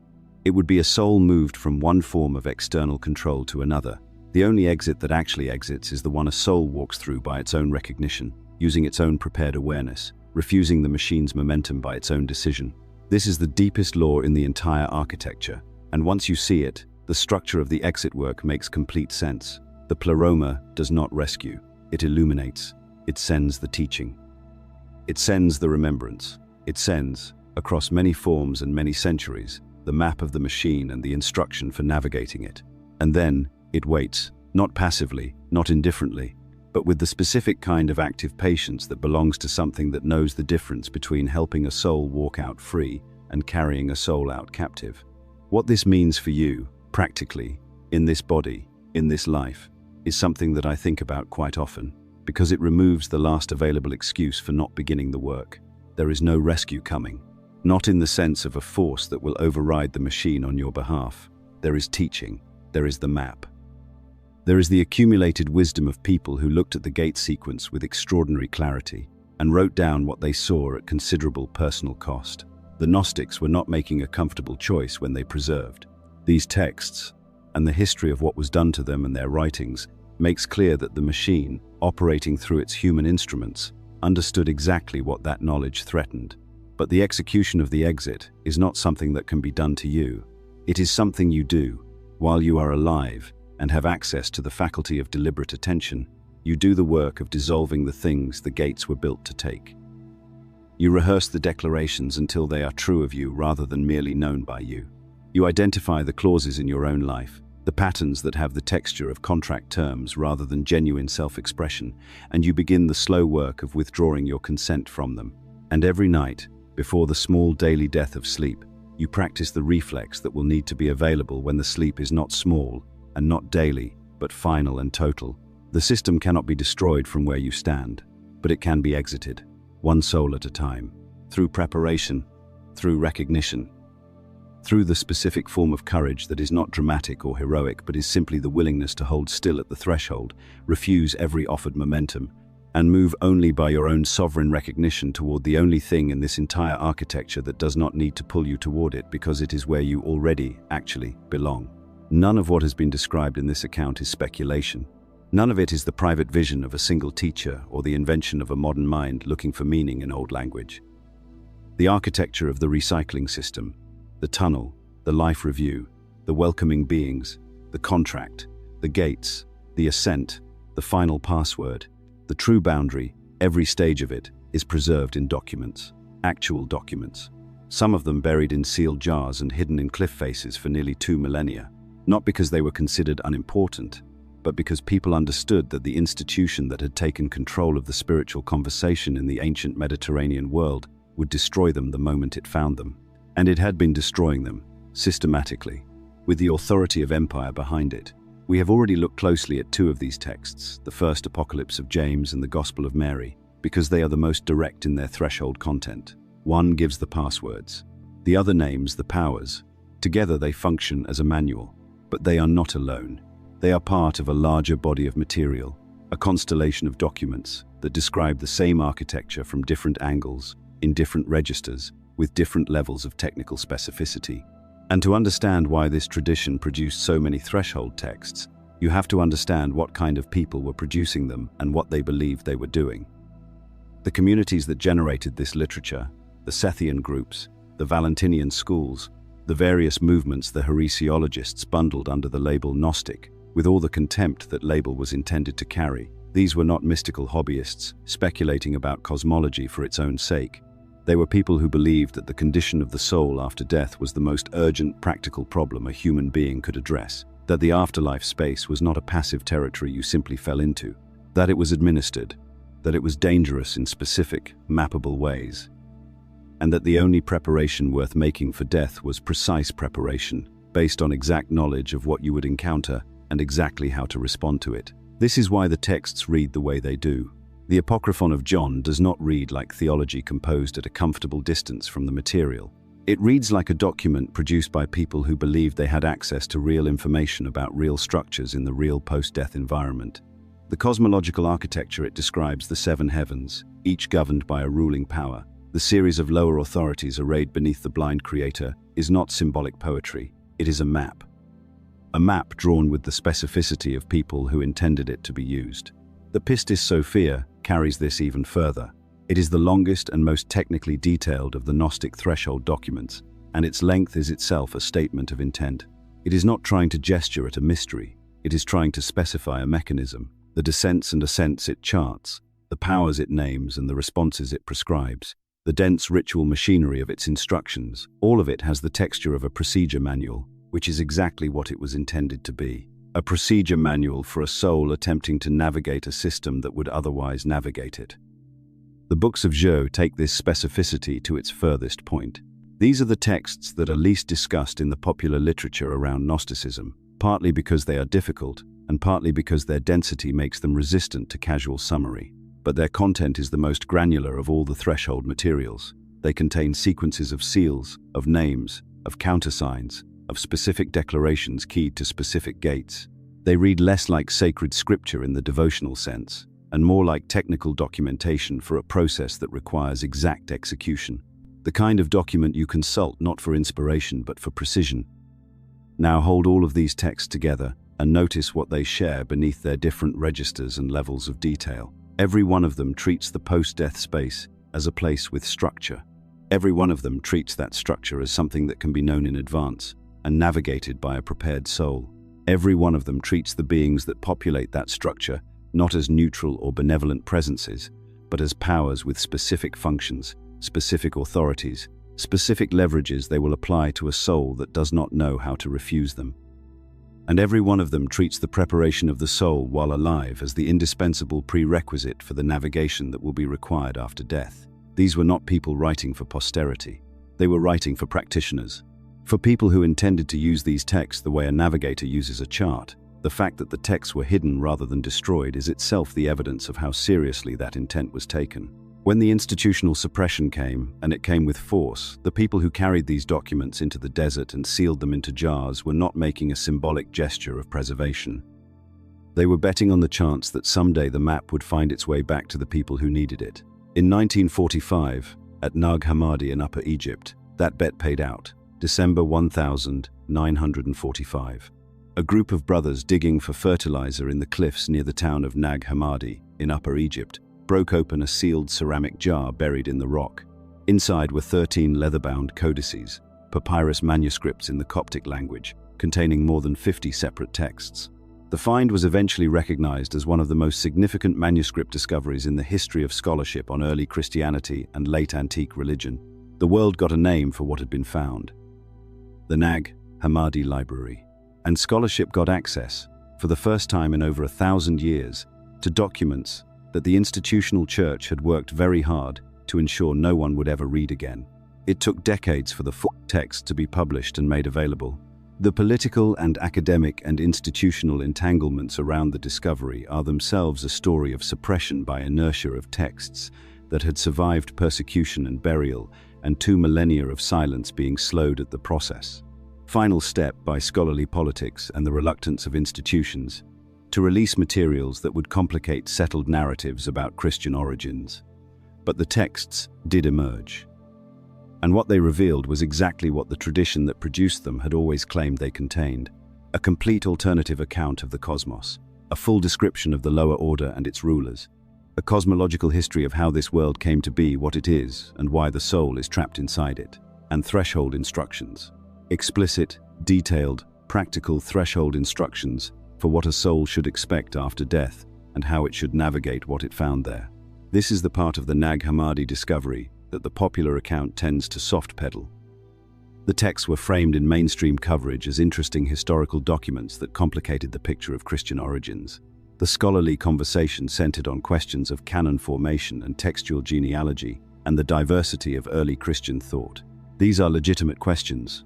They are also, from the perspective of this teaching, the wrong questions. Because the most important thing about the Nag Hammadi documents is not what they tell us about early Christianity. It is what they tell us about the structure of the afterlife and the procedure for navigating it. That is what the people who wrote them thought they were communicating. And that is what gets consistently underemphasized in the academic framing. What the discovery changed is the available evidence base. Before 1945, the primary sources for Gnostic teaching were the heresiological accounts and the descriptions written by people who despised what they were describing: Irenaeus of Lyon, Tertullian, Epiphanius. These were people who believed they were fighting heresy and who described Gnostic doctrine with the goal of discrediting it. They quoted selectively. They characterized tendentiously. They were not neutral reporters. They were prosecutors. After Nag Hammadi, the Gnostic communities could speak in their own words. And when they spoke in their own words, what emerged was not the chaos the heresiologists had described. It was a coherent, internally consistent, and remarkably detailed cosmological and soteriological system.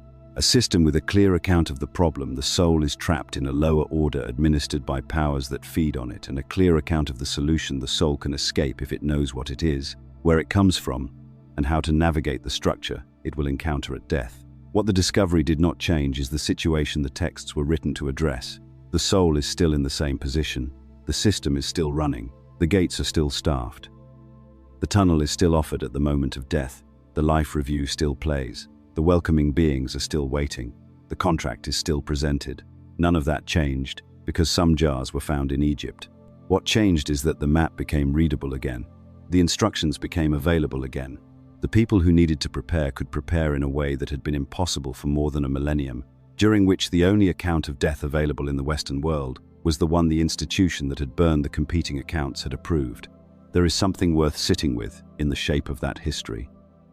The texts were hidden in approximately the 4th century, at the moment when institutional Christianity was consolidating its control with the backing of the Roman state and making the possession of certain documents a capital offense.